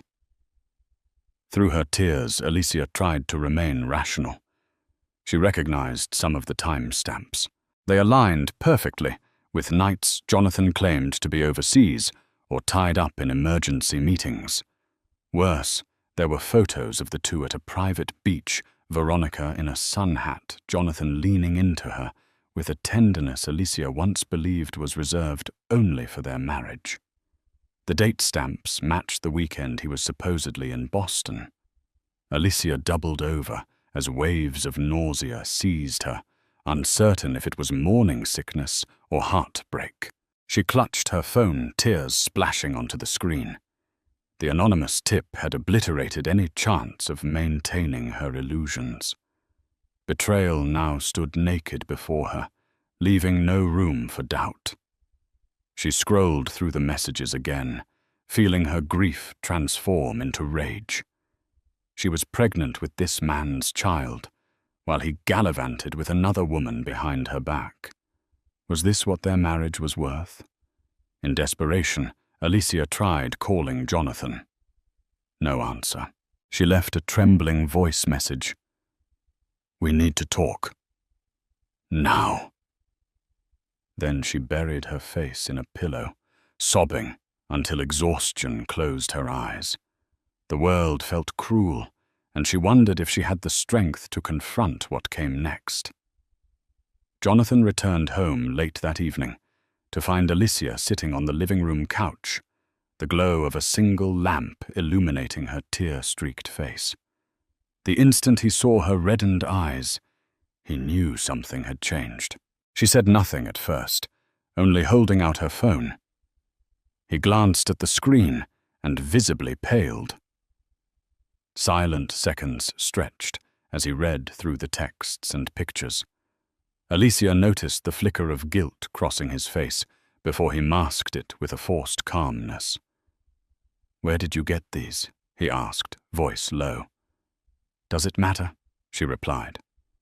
"They're real, aren't they?" He exhaled shakily, dropping into a seat across from her. "It's complicated. Veronica and I don't want excuses." Alicia's voice trembled with quiet fury. "I want to know how you could do this while I'm pregnant with your child." Jonathan looked away, unable to meet her gaze. "It started as a mistake, Alicia. I was at a conference. We had too much to drink." "That's not an excuse," she snapped. "You lied to me for months." "No years, given these time stamps. You made me doubt my own sanity." He tried to speak, but the words choked in his throat. Instead, tears brimmed in his eyes. Alicia found it almost pitiful. She had once adored this man, who seemed larger than life. Now he looked small, lost, and pathetic, snared in the aftermath of his own betrayal. Eventually, he confessed to an ongoing affair with Veronica. They had grown close while working on high-stakes deals. Their relationship escalated during out-of-town conferences, fueled by adrenaline and the thrill of secrecy. Jonathan insisted it was never about love, but about tension relief and escaping the pressures he faced at Cole Capital. His rationale shattered the last vestiges of Alicia's sympathy. She pointed to her baby bump. "What about me? Your child. Did you ever think about the risk emotionally? Physically?" Jonathan attempted an apology, but the words felt hollow. Alicia erupted pent-up fury, spilling out in a storm of accusations. She recounted every suspicious sign she'd overlooked, how she'd supported his career, how she had endured him missing prenatal appointments. Underneath her anger lay a deep sadness for the life she thought they were building, a life that Jonathan had so casually betrayed. By the time the confrontation ended, Alicia felt emotionally gutted. Jonathan slept in his study that night, if he slept at all. She stared at her bedroom ceiling, tears soaking her pillow, wrestling with how to move forward. The next morning, she awakened to the knowledge that her heartbreak was only beginning, and so was Jonathan's downfall. In the days following Alicia's discovery, Jonathan scrambled to patch up his personal and professional worlds. He promised Veronica he would handle the situation, but that Alicia would always be his priority. He reassured Alicia that he would end the affair immediately, that he would do whatever it took to save their marriage. However, Alicia watched his panic with an air of detachment. Her trust in him was already shattered. Then came the social media explosion. One Monday morning, a popular finance gossip blog, The Street Whisperer, posted a scathing article, "Billionaire Jonathan Cole's Secret Affair, Exposed Exclusive Photos." The piece included leaked pictures of Jonathan and Veronica embracing in what appeared to be a private cabana at a tropical resort. The blog teased additional salacious details forthcoming. Within hours, Major business news outlets like Bloomberg and CNBC picked up the story, albeit more cautiously. They framed it as a scandal rocking coal capital ventures. Stock forums buzzed with speculation about how this might affect Jonathan's leadership and the firm's reputation. On Twitter, finance influencers dissected the ethical implications, with some calling for Jonathan to step down. Jonathan's phone lit up with calls from board members, investors, and perplexed clients. Even Lucy Goldstein, who had once praised him for philanthropic endeavors, publicly condemned his distraction from the greater mission of ethical business. The timing was disastrous. He had been on the cusp of finalizing a massive investment partnership with Tony McAllister. Now everything was in jeopardy. Alicia, reading the news coverage with weary eyes, felt a surge of anger. She had never wanted a public scandal. She would have preferred a private reckoning. But now that the world knew, she felt oddly vindicated. No longer was she alone in suspecting Jonathan's duplicity. Everyone saw it. Even so, she worried about the toll this uproar might exact on her unborn child. Less than 24 hours later, a video surfaced of Jonathan and Veronica walking hand in hand through a hotel lobby in Paris, laughing as though they didn't have a care in the world. The date stamp revealed it was just 2 months prior, around the same time Alicia had told him about her pregnancy. Public outrage soared and investors panicked. Jonathan's carefully curated brand, self-made entrepreneur, philanthropic benefactor, devoted husband, was crumbling under a relentless digital onslaught. In the midst of the uproar, Alicia received a second anonymous email. This time it contained receipts of hush money, transfers from Jonathan's personal account to an offshore entity with references to Veronica's name. The sender wrote, "He's been paying to keep certain things quiet. Thought you should know." Alicia's heart pounded as she examined the evidence. It looked like Jonathan had been funneling funds, possibly to secure Veronica's silence or cooperation. The sum was staggering enough to fund a dozen scholarships or a new arts program in any given school. The revelation further corroded Alicia's hope that Jonathan could ever be the man she once believed him to be. She confronted him the following evening, brandishing printouts of the transactions. "You're bribing her now. Is this blackmail?" "Hush money." "What else have you been hiding?" Jonathan, cornered, admitted. He'd been trying to preempt any public scandal, fearing precisely what was happening now. Veronica wanted compensation for her efforts on certain deals, he claimed. She threatened to go to the competition, or worse, to the media. "I had to protect our company, our name." "Is this your idea of protection?" Alicia spat tears stinging her eyes. "Lying, paying people off, it's disgusting. You betrayed me, betrayed your own ethics if you ever had them." Jonathan's face twisted. "Don't say that. I messed up. But everything I did was to protect us, to keep the family intact." Alicia laughed bitterly, clutching her pregnant belly. "And how's that working out for you? The world knows now. You might lose everything. And me. I don't know if there's any us left to protect." She stormed out, leaving Jonathan staring at the damning documents. On the street, Alicia's mind whirled. She felt trapped, tied by marriage, soon to be tied by parenthood, yet confronted with the ultimate betrayal. The outside world offered no solace, either its eyes fixated on the spectacle of Jonathan's downfall.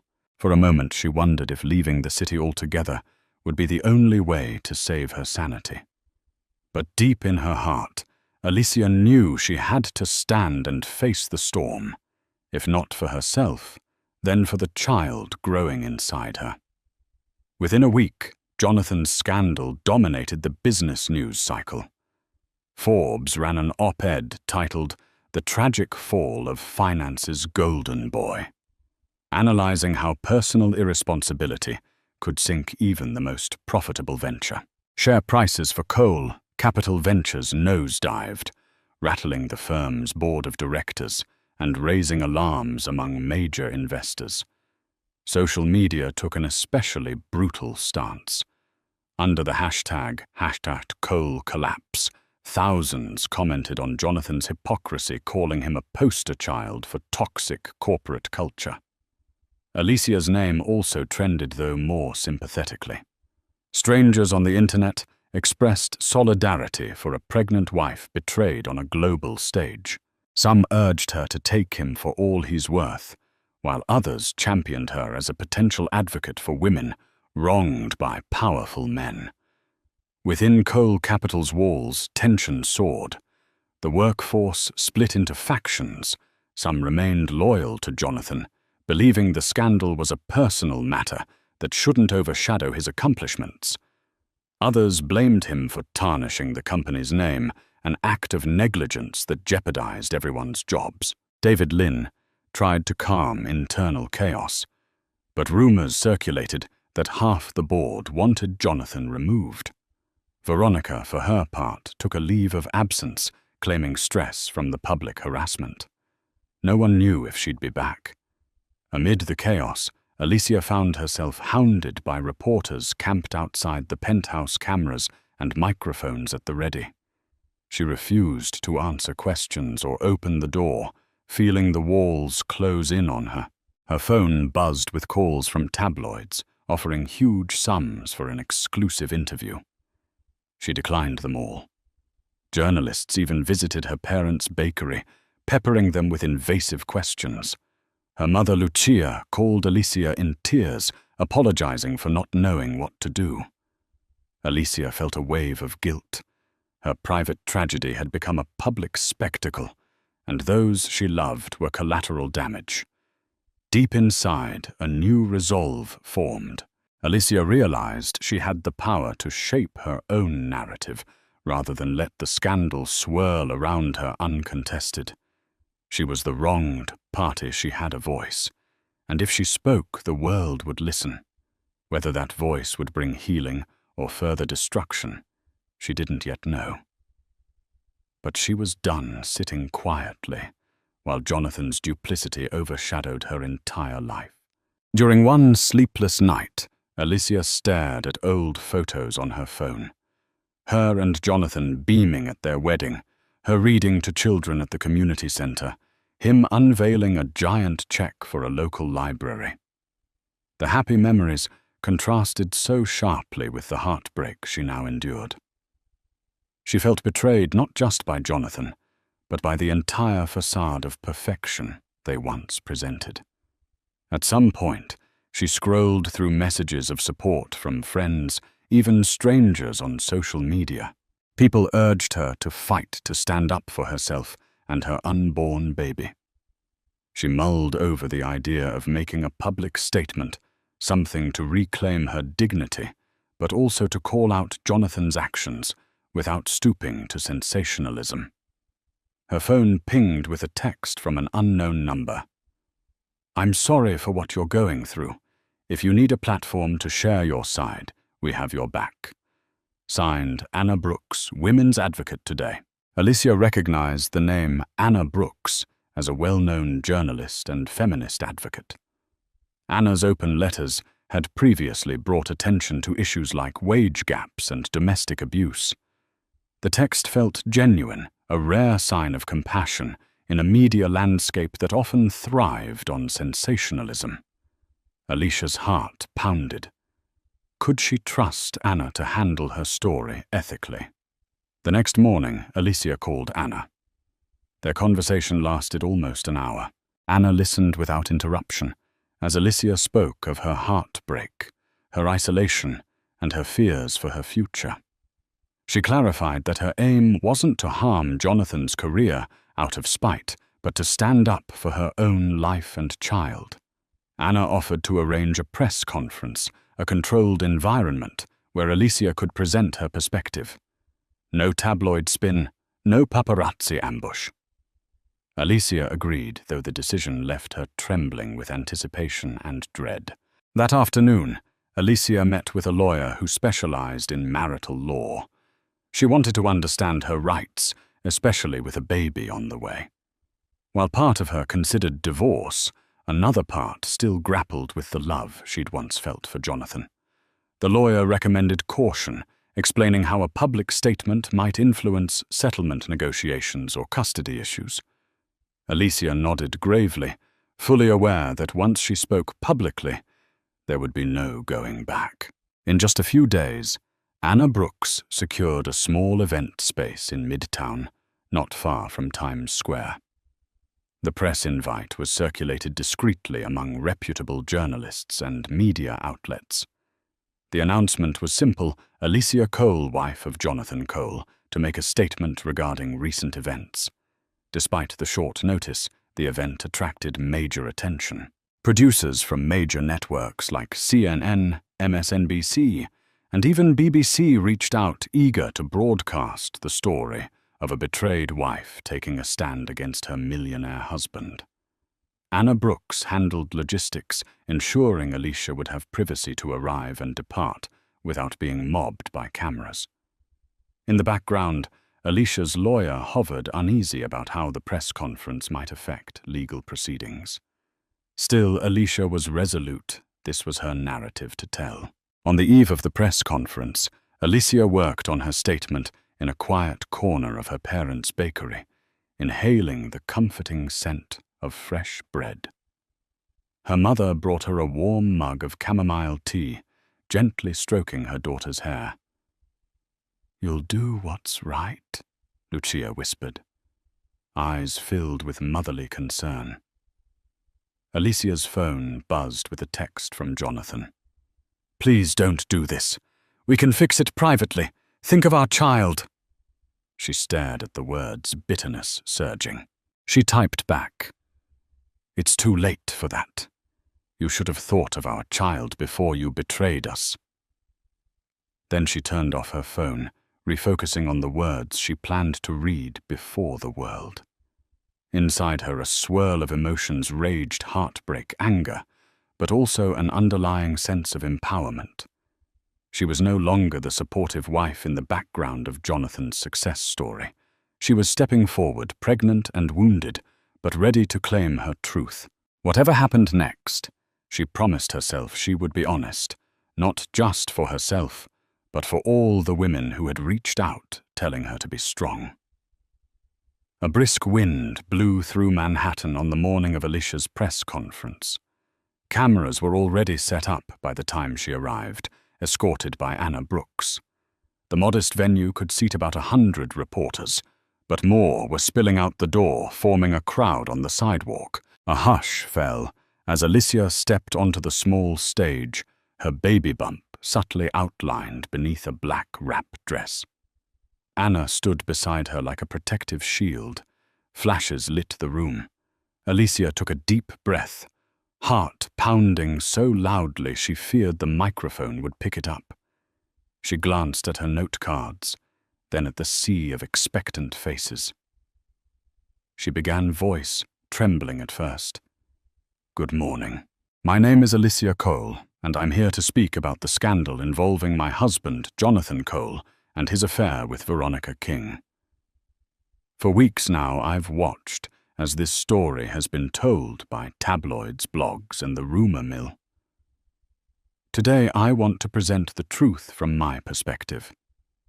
She paused, letting the weight of her words settle. "I have been married to Jonathan for 3 years, and we are expecting a child. I believed in him, stood by him, built a life with him. But I recently discovered, along with the rest of the world, that he was engaged in an extramarital relationship. I have read the same articles, seen the same images. They are devastating, especially given my pregnancy."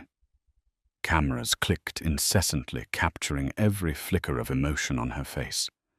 Alicia continued, her voice growing steadier. "I do not share this to invite pity or to be a pawn in a public spectacle. I share it because women mothers deserve the truth when it comes to the integrity of the men we marry. And because I believe accountability matters, whether you're a private individual or a public figure who touts ethical leadership. She then revealed Jonathan's attempts to cover up the affair, even referencing hush money documents. Gasps rippled through the crowd. Alicia clarified, "I stand here not to destroy Jonathan Cole, but to claim my future and the future of my child free from deception. I believe marriage is a partnership built on trust, and once that trust is broken so thoroughly, we must face the reality of what remains." With tears brimming, Alicia concluded, "I'm asking for privacy and respect as I decide the next steps for my family. I'm grateful for the outpouring of support.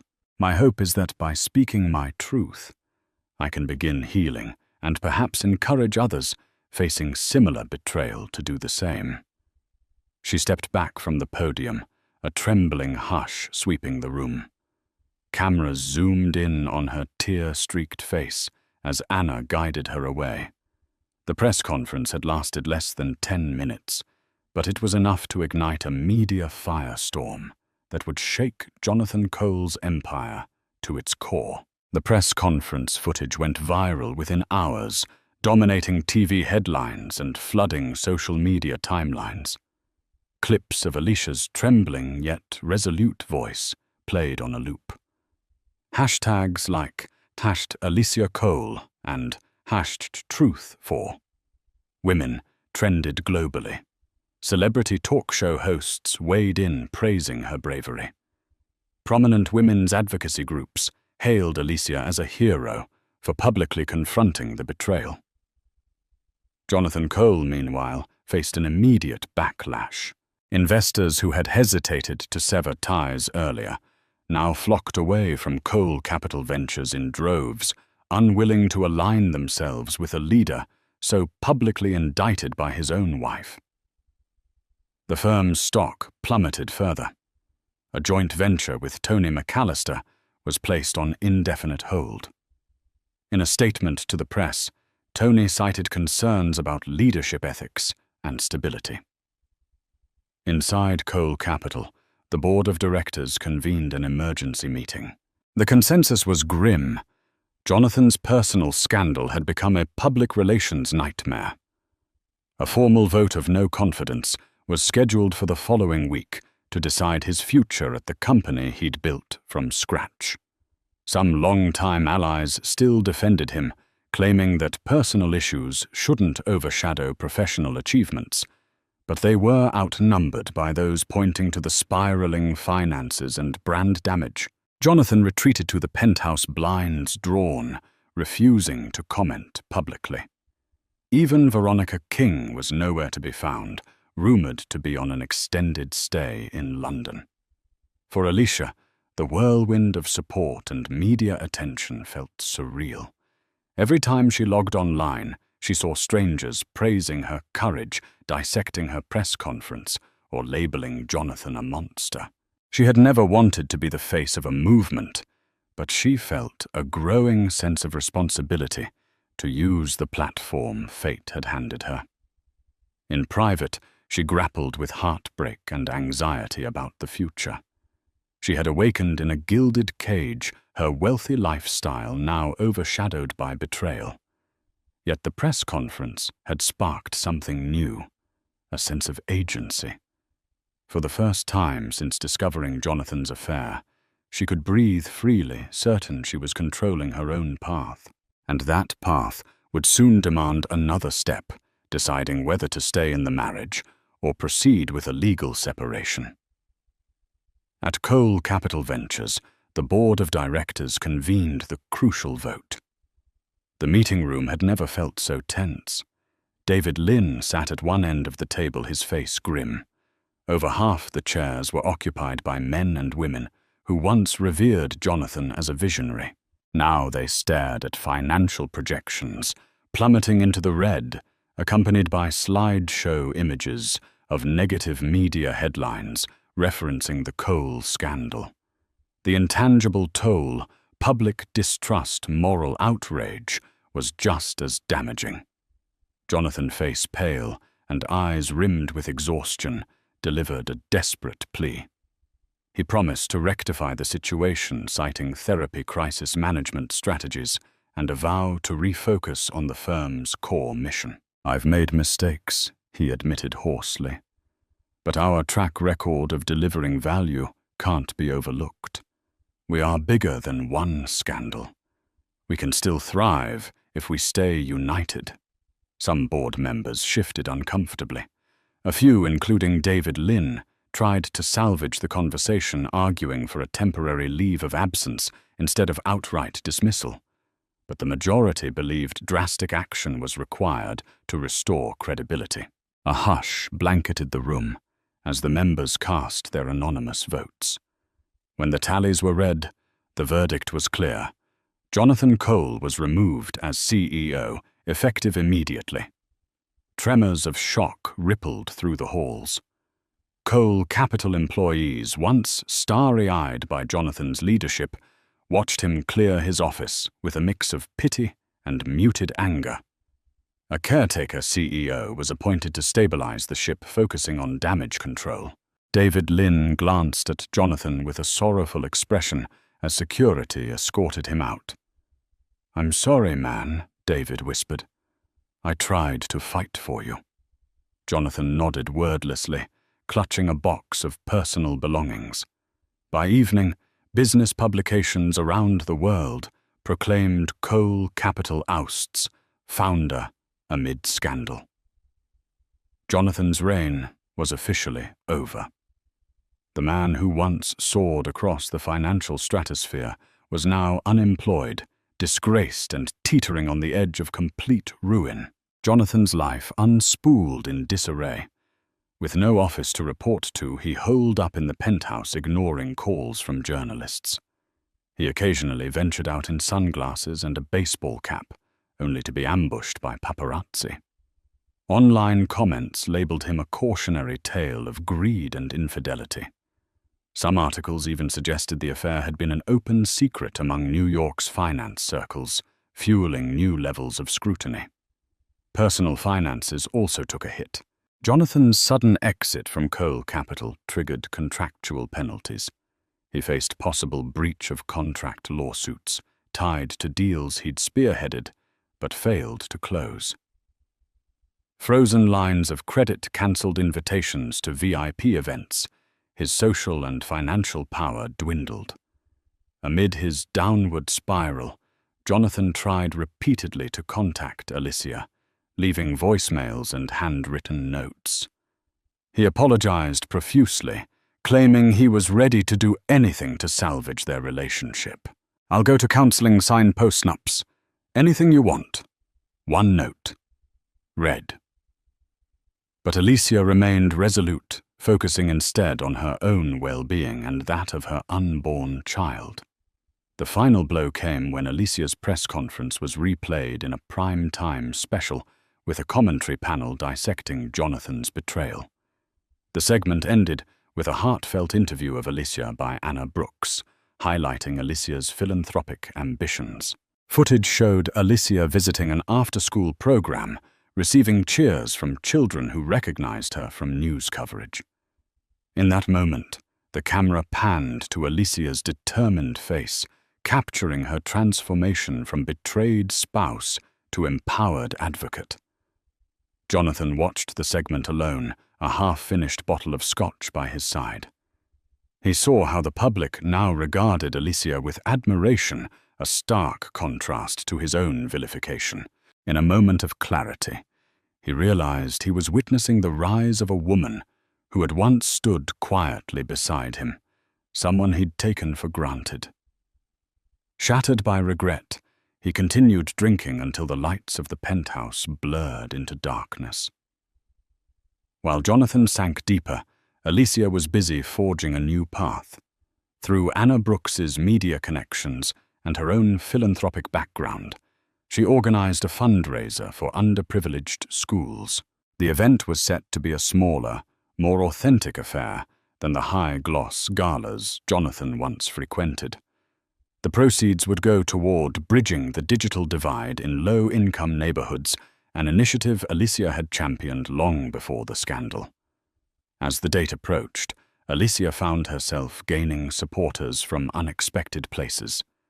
Tony McAllister, once interested in partnering with Jonathan, reached out privately.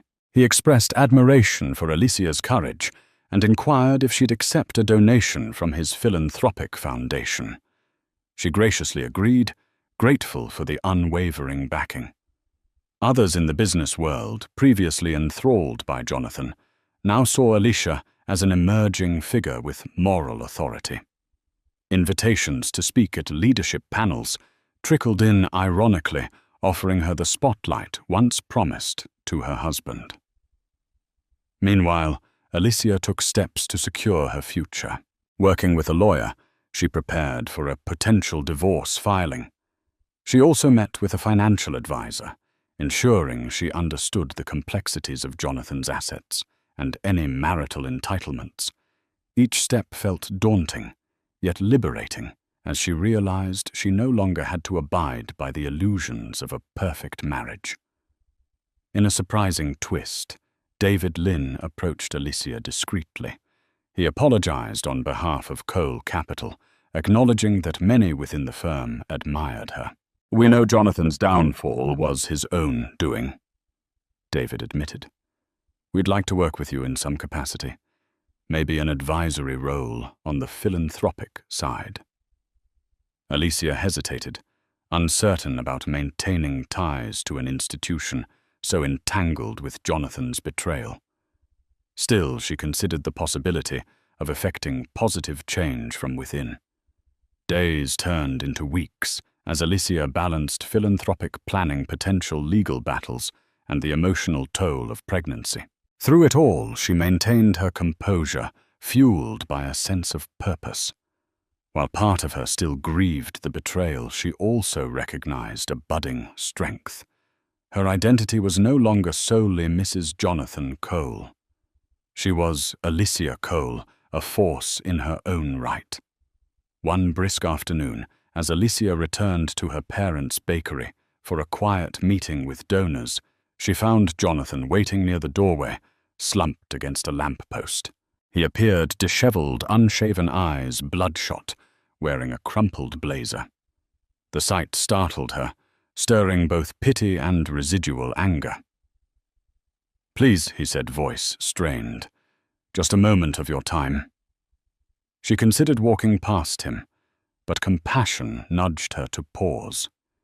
She let him follow her inside, where they settled at a back table amid the comforting aroma of fresh pastries. Lucia glanced over worriedly from the counter, but respected her daughter's privacy. Jonathan exhaled shakily. "I've lost everything, my job, my reputation. I can't lose you too. I know I don't deserve forgiveness, but I'm begging you to give me another chance." Alicia felt tears prick her eyes, though she kept her composure. "Another chance to do what? You've lied to me, cheated on me, humiliated me publicly." He pressed a trembling hand to his forehead. "I know. I was an idiot. I was greedy, arrogant. The money, the power, it consumed me. Veronica was just a symptom of my own weaknesses." "That doesn't erase what you did," Alicia murmured. "It doesn't take back the night you were with her while I lay at home, excited to share baby news with you. It doesn't undo all the heartbreak." Jonathan lowered his head, tears slipping down his cheeks. Alicia recognized genuine remorse in his eyes, but she also knew it might be too late. "If you need me to sign anything," he whispered, "custody agreements, child support, I'll do it. I just want to be part of the baby's life." The request struck a chord deep within Alicia. Their child deserved a father, but was Jonathan capable of the responsibility? She wrestled with conflicting emotions, the memory of happier times and the fresh sting of betrayal. Finally, she said, "I can't make that decision right now. I need time." But this much is clear. You have to deal with the consequences of what you've done on your own." Jonathan nodded, head bowed in defeat. Before leaving, he offered a small envelope. "In case you want to reach me. That's my new number." Then he slipped out into the cold afternoon, a broken man, still clinging to a shred of hope. In the following weeks, Alicia immersed herself in planning her fundraiser, channeling her emotions into a cause that symbolized new beginnings. The event space was modest, a converted art gallery in Brooklyn, yet the atmosphere radiated warmth. Donors included local business owners, educators, and some philanthropic heavyweights. Alicia opened the evening by sharing her own story, not focusing on the scandal, but on the importance of forging a brighter future for the next generation. The fundraiser turned into a soaring success, raising more funds than Alicia had anticipated.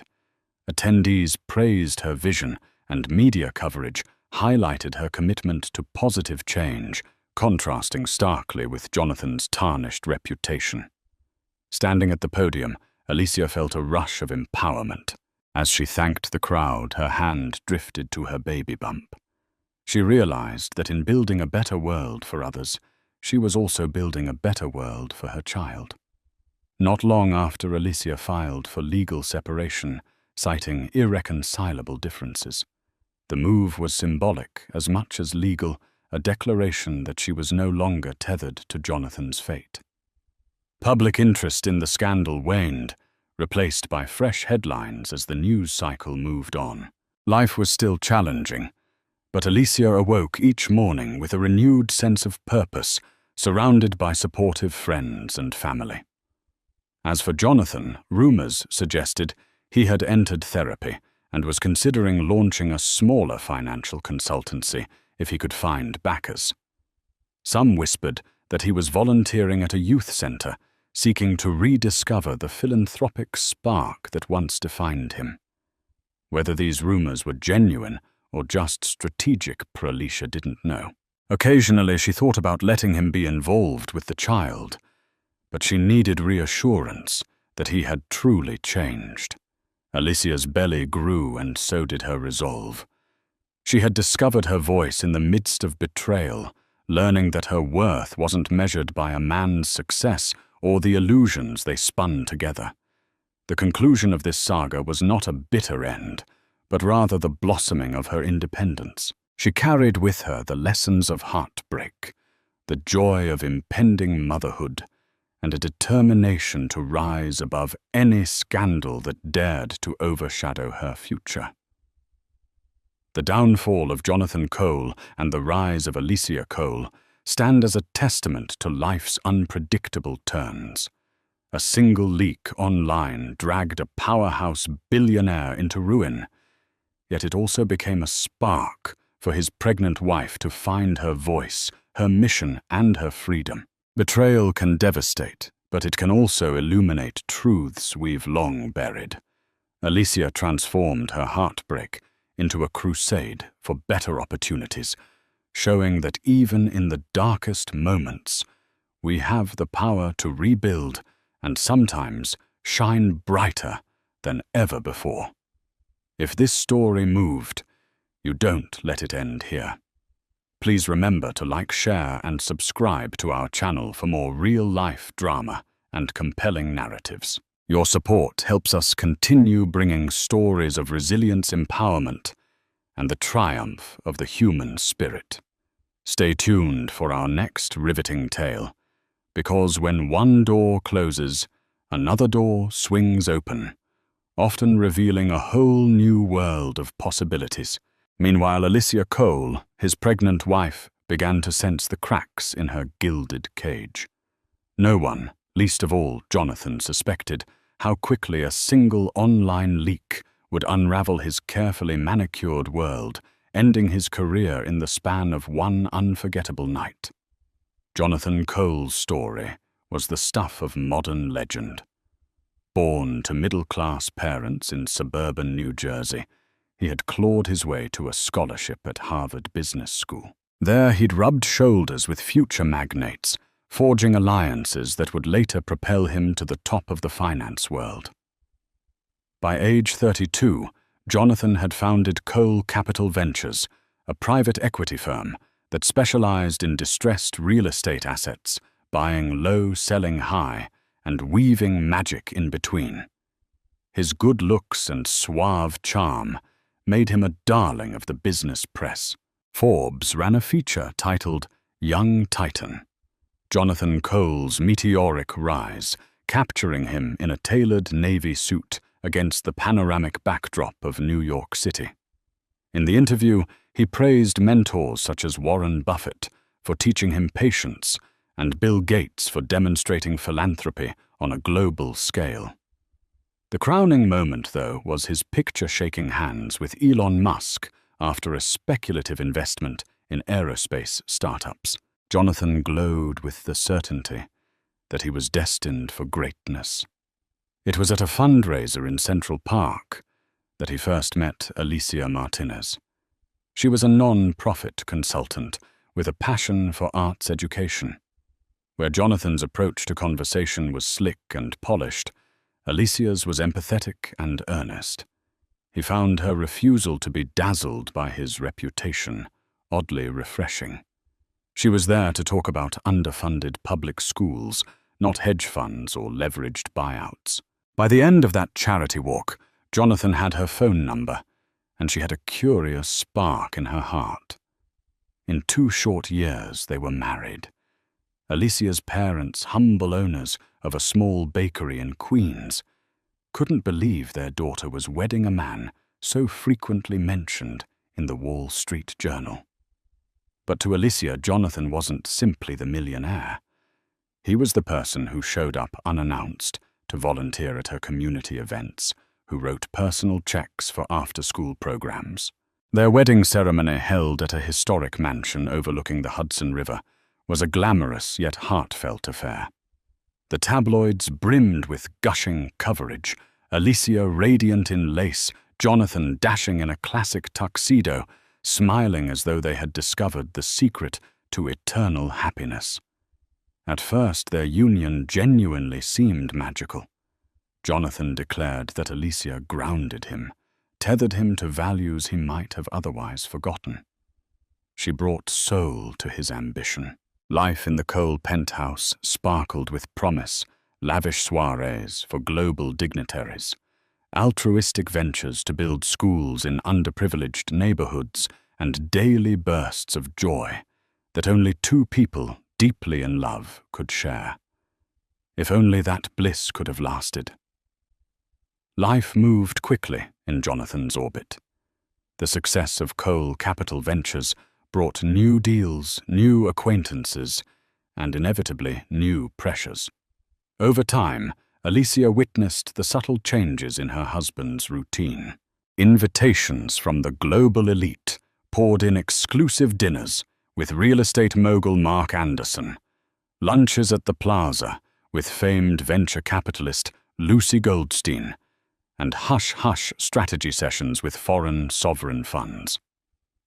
While Alicia supported her husband's drive, she couldn't ignore the increasing cracks in his calendar or in his demeanor.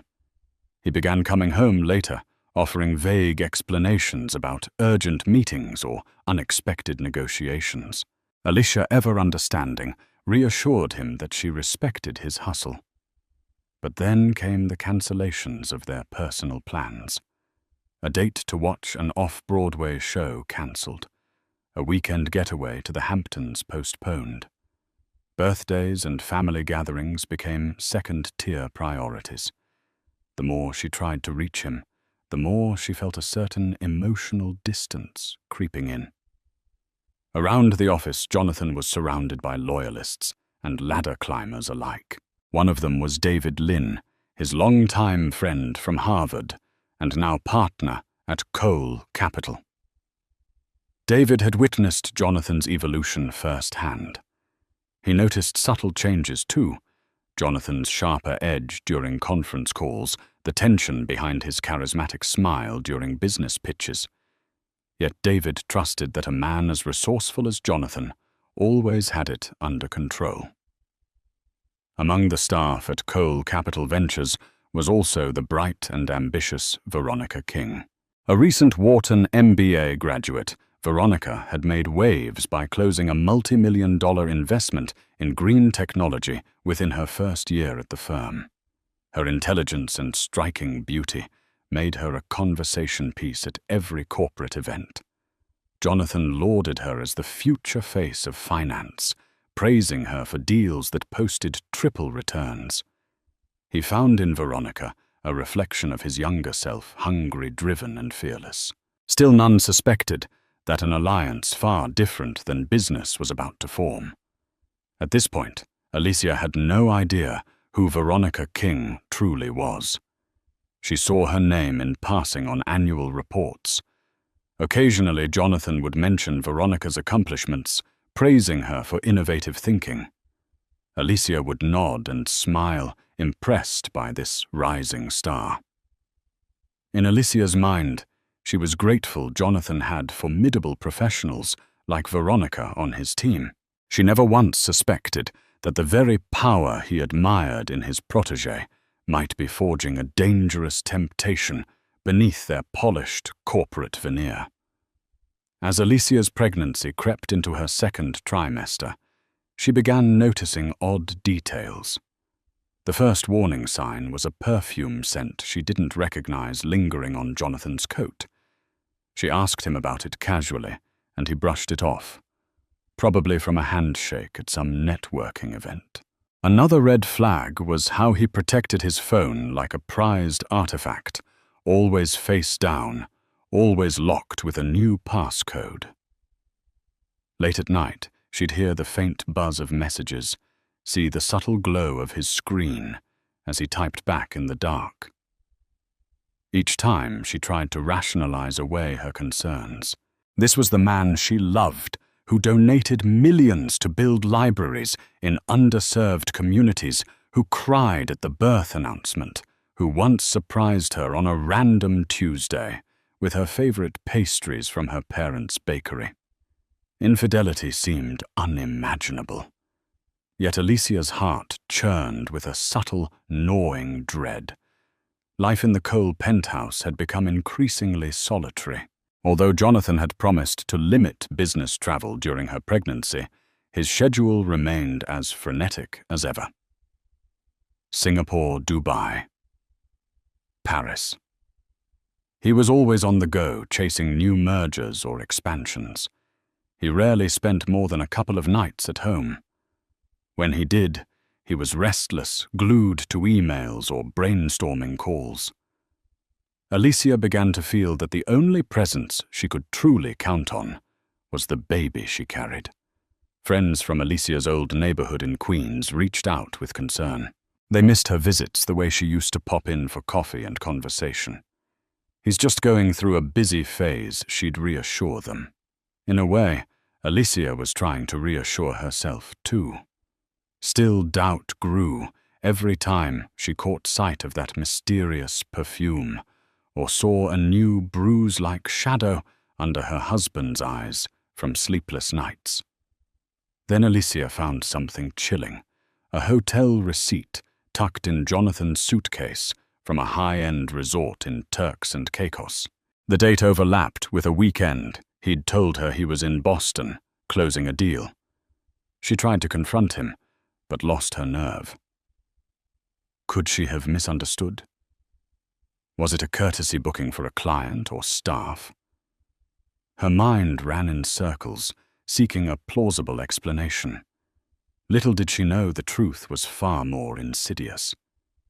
Veronica King was not the sort of woman who blended into the background. With ebony hair styled in a sleek bob, she carried herself with confident ease.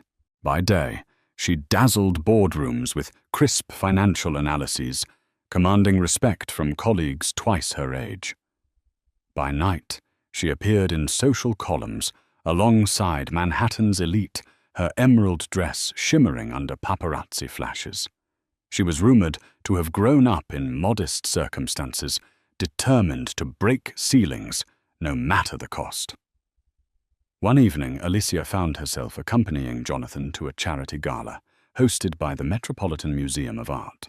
Proceeds would benefit underfunded art programs in public schools, an event that aligned perfectly with Alicia's passion. Upon arriving, Alicia felt the old sparkle of excitement hobnobbing with notable figures like gallery owners, educators, and philanthropic entrepreneurs. A group of Jonathan's colleagues from Cole Capital Ventures greeted them, among whom was Veronica. This was their first real introduction. "Ah, the legend herself," Veronica said, with a radiant smile, extending her hand to Alicia. "Jonathan speaks so highly of you, and all the wonderful work you do with school kids." Alicia returned the greeting, struck by Veronica's grace. She was everything Alicia imagined a high-flying finance star, to be polished, assertive, exuding an air of subtle power. When Alicia mentioned her involvement in drafting new arts curricula, Veronica listened attentively, nodding as though she truly cared. The conversation was pleasant, even warm. Yet Alicia caught a flicker of something unspoken between Veronica and Jonathan, a shared glance that felt too intimate, too layered with private meaning. Throughout the gala, Alicia couldn't shake the sense that eyes were on them, as if the rest of the guests sensed an undercurrent. She told herself she was imagining it, that she was just hormonal and overthinking, but a tiny voice inside her whispered, "Veronica King is more important to Jonathan than you realize." By the evening's end, Alicia felt unsettled. Jonathan excused himself to take a call, just when Alicia was beginning to share her feelings about an educational campaign. Veronica also vanished into the throng of socialites. Alicia sipped her sparkling water in awkward solitude, noticing a faint swirl of that same unfamiliar perfume drifting through the air. After the gala, Alicia began piecing together subtle patterns. Jonathan had singled Veronica out in so many conversations, praising her as a strategic genius, marveling at her ability to close deals in weeks that took others months. In the past, Alicia had been proud whenever Jonathan mentored bright up-and-comers. Yet with Veronica, the tone of his praise sounded tinged with personal adoration. One morning, Alicia found herself with a free schedule and decided to surprise Jonathan at his office with homemade pastries, his favorite almond croissants from her parents' bakery. It was a gesture she used to do often, back when everything felt normal. Arriving unannounced, Alicia was greeted by the wide-eyed receptionist, who stumbled through a hello, as though not entirely sure how to handle her presence. She brushed it off and headed down the glass-walled corridor to Jonathan's corner office. Outside his door, Alicia froze. Through the partial opening, she heard lowered voices. Jonathan and Veronica seemed to be in the middle of a heated discussion, but not in an angry sense, more like an emotionally charged conversation. Alicia didn't want to eavesdrop, yet she couldn't will herself to move. Then she clearly heard Veronica say, "We'll figure this out, Jonathan. I'm not giving up on you." A brief silence followed, and then Jonathan's voice, softer. "I know. Just not here." Alicia's heart hammered in her chest. She quickly retraced her steps and waited by the reception area, forcing a casual expression when Veronica exited the office moments later. Veronica paused in surprise upon seeing Alicia with the pastry box. "Oh, hi. I didn't know you'd be stopping by." Her voice carried an undercurrent of tension, though her face remained impeccably calm. Alicia's fingers clenched around the box as she managed a tight smile. Their brief exchange ended with Veronica slipping away in a swirl of designer perfume. Alicia approached Jonathan's office next. He greeted her with mild surprise and a forced grin. "Almond croissants, wow," he said, accepting the box. His eyes flicked to the door, as if confirming Veronica was gone. Alicia asked if he was all right, and Jonathan dismissed it as office stress. The entire moment felt like a carefully choreographed dance, with unspoken tensions swirling around them. That night, Alicia hardly slept, twisting the memory of Veronica's words over and over in her mind. "I'm not giving up on you." She remembered how intimate they sounded, like a promise between lovers rather than colleagues. Uncertainty blossomed, overshadowing even the joys of her pregnancy. She told herself she needed proof before leaping to conclusions that might destroy her marriage. Still, the seeds of suspicion had taken root, and the soil of her heart felt unbearably cold. Despite mounting worries, Alicia maintained her public smile as she accompanied Jonathan to another high-profile event, the annual City of Tomorrow Gala. Headlined by luminaries in real estate, tech, and philanthropy, it was a can't-miss affair for anyone jockeying for influence. Jonathan was especially eager to network with Tony McAllister, a legendary investor rumored to be launching a multi-billion-dollar fund. Alicia planned to share her vision for an educational project that integrated cutting-edge technology into underfunded schools, hoping to drum up philanthropic support. The venue was lavish, a 5-star hotel ballroom overlooking Central Park. Crystal chandeliers sparkled overhead, and violin music mingled with the hum of high-stakes conversation. Alicia wore a flowing cobalt gown, tailored to accommodate her growing baby bump. She felt both regal and uneasy, noting the stares from various acquaintances. She wondered if she was imagining the undertones of gossip in their voices when they greeted her. About an hour into the gala, Veronica King swept in, wearing a sequined emerald dress that seemed to catch every flicker of light. She joined Jonathan, who stood near a champagne fountain, exchanging pleasantries with Tony McAllister. Veronica's arrival sparked a shift in the air. Jonathan's posture straightened, and there was a palpable current of electricity as they spoke. Alicia approached, heart thudding. She joined the circle just in time to hear Jonathan praising Veronica. She single-handedly brought in an Indonesian sovereign fund for our latest project. Imagine what she'll do next year.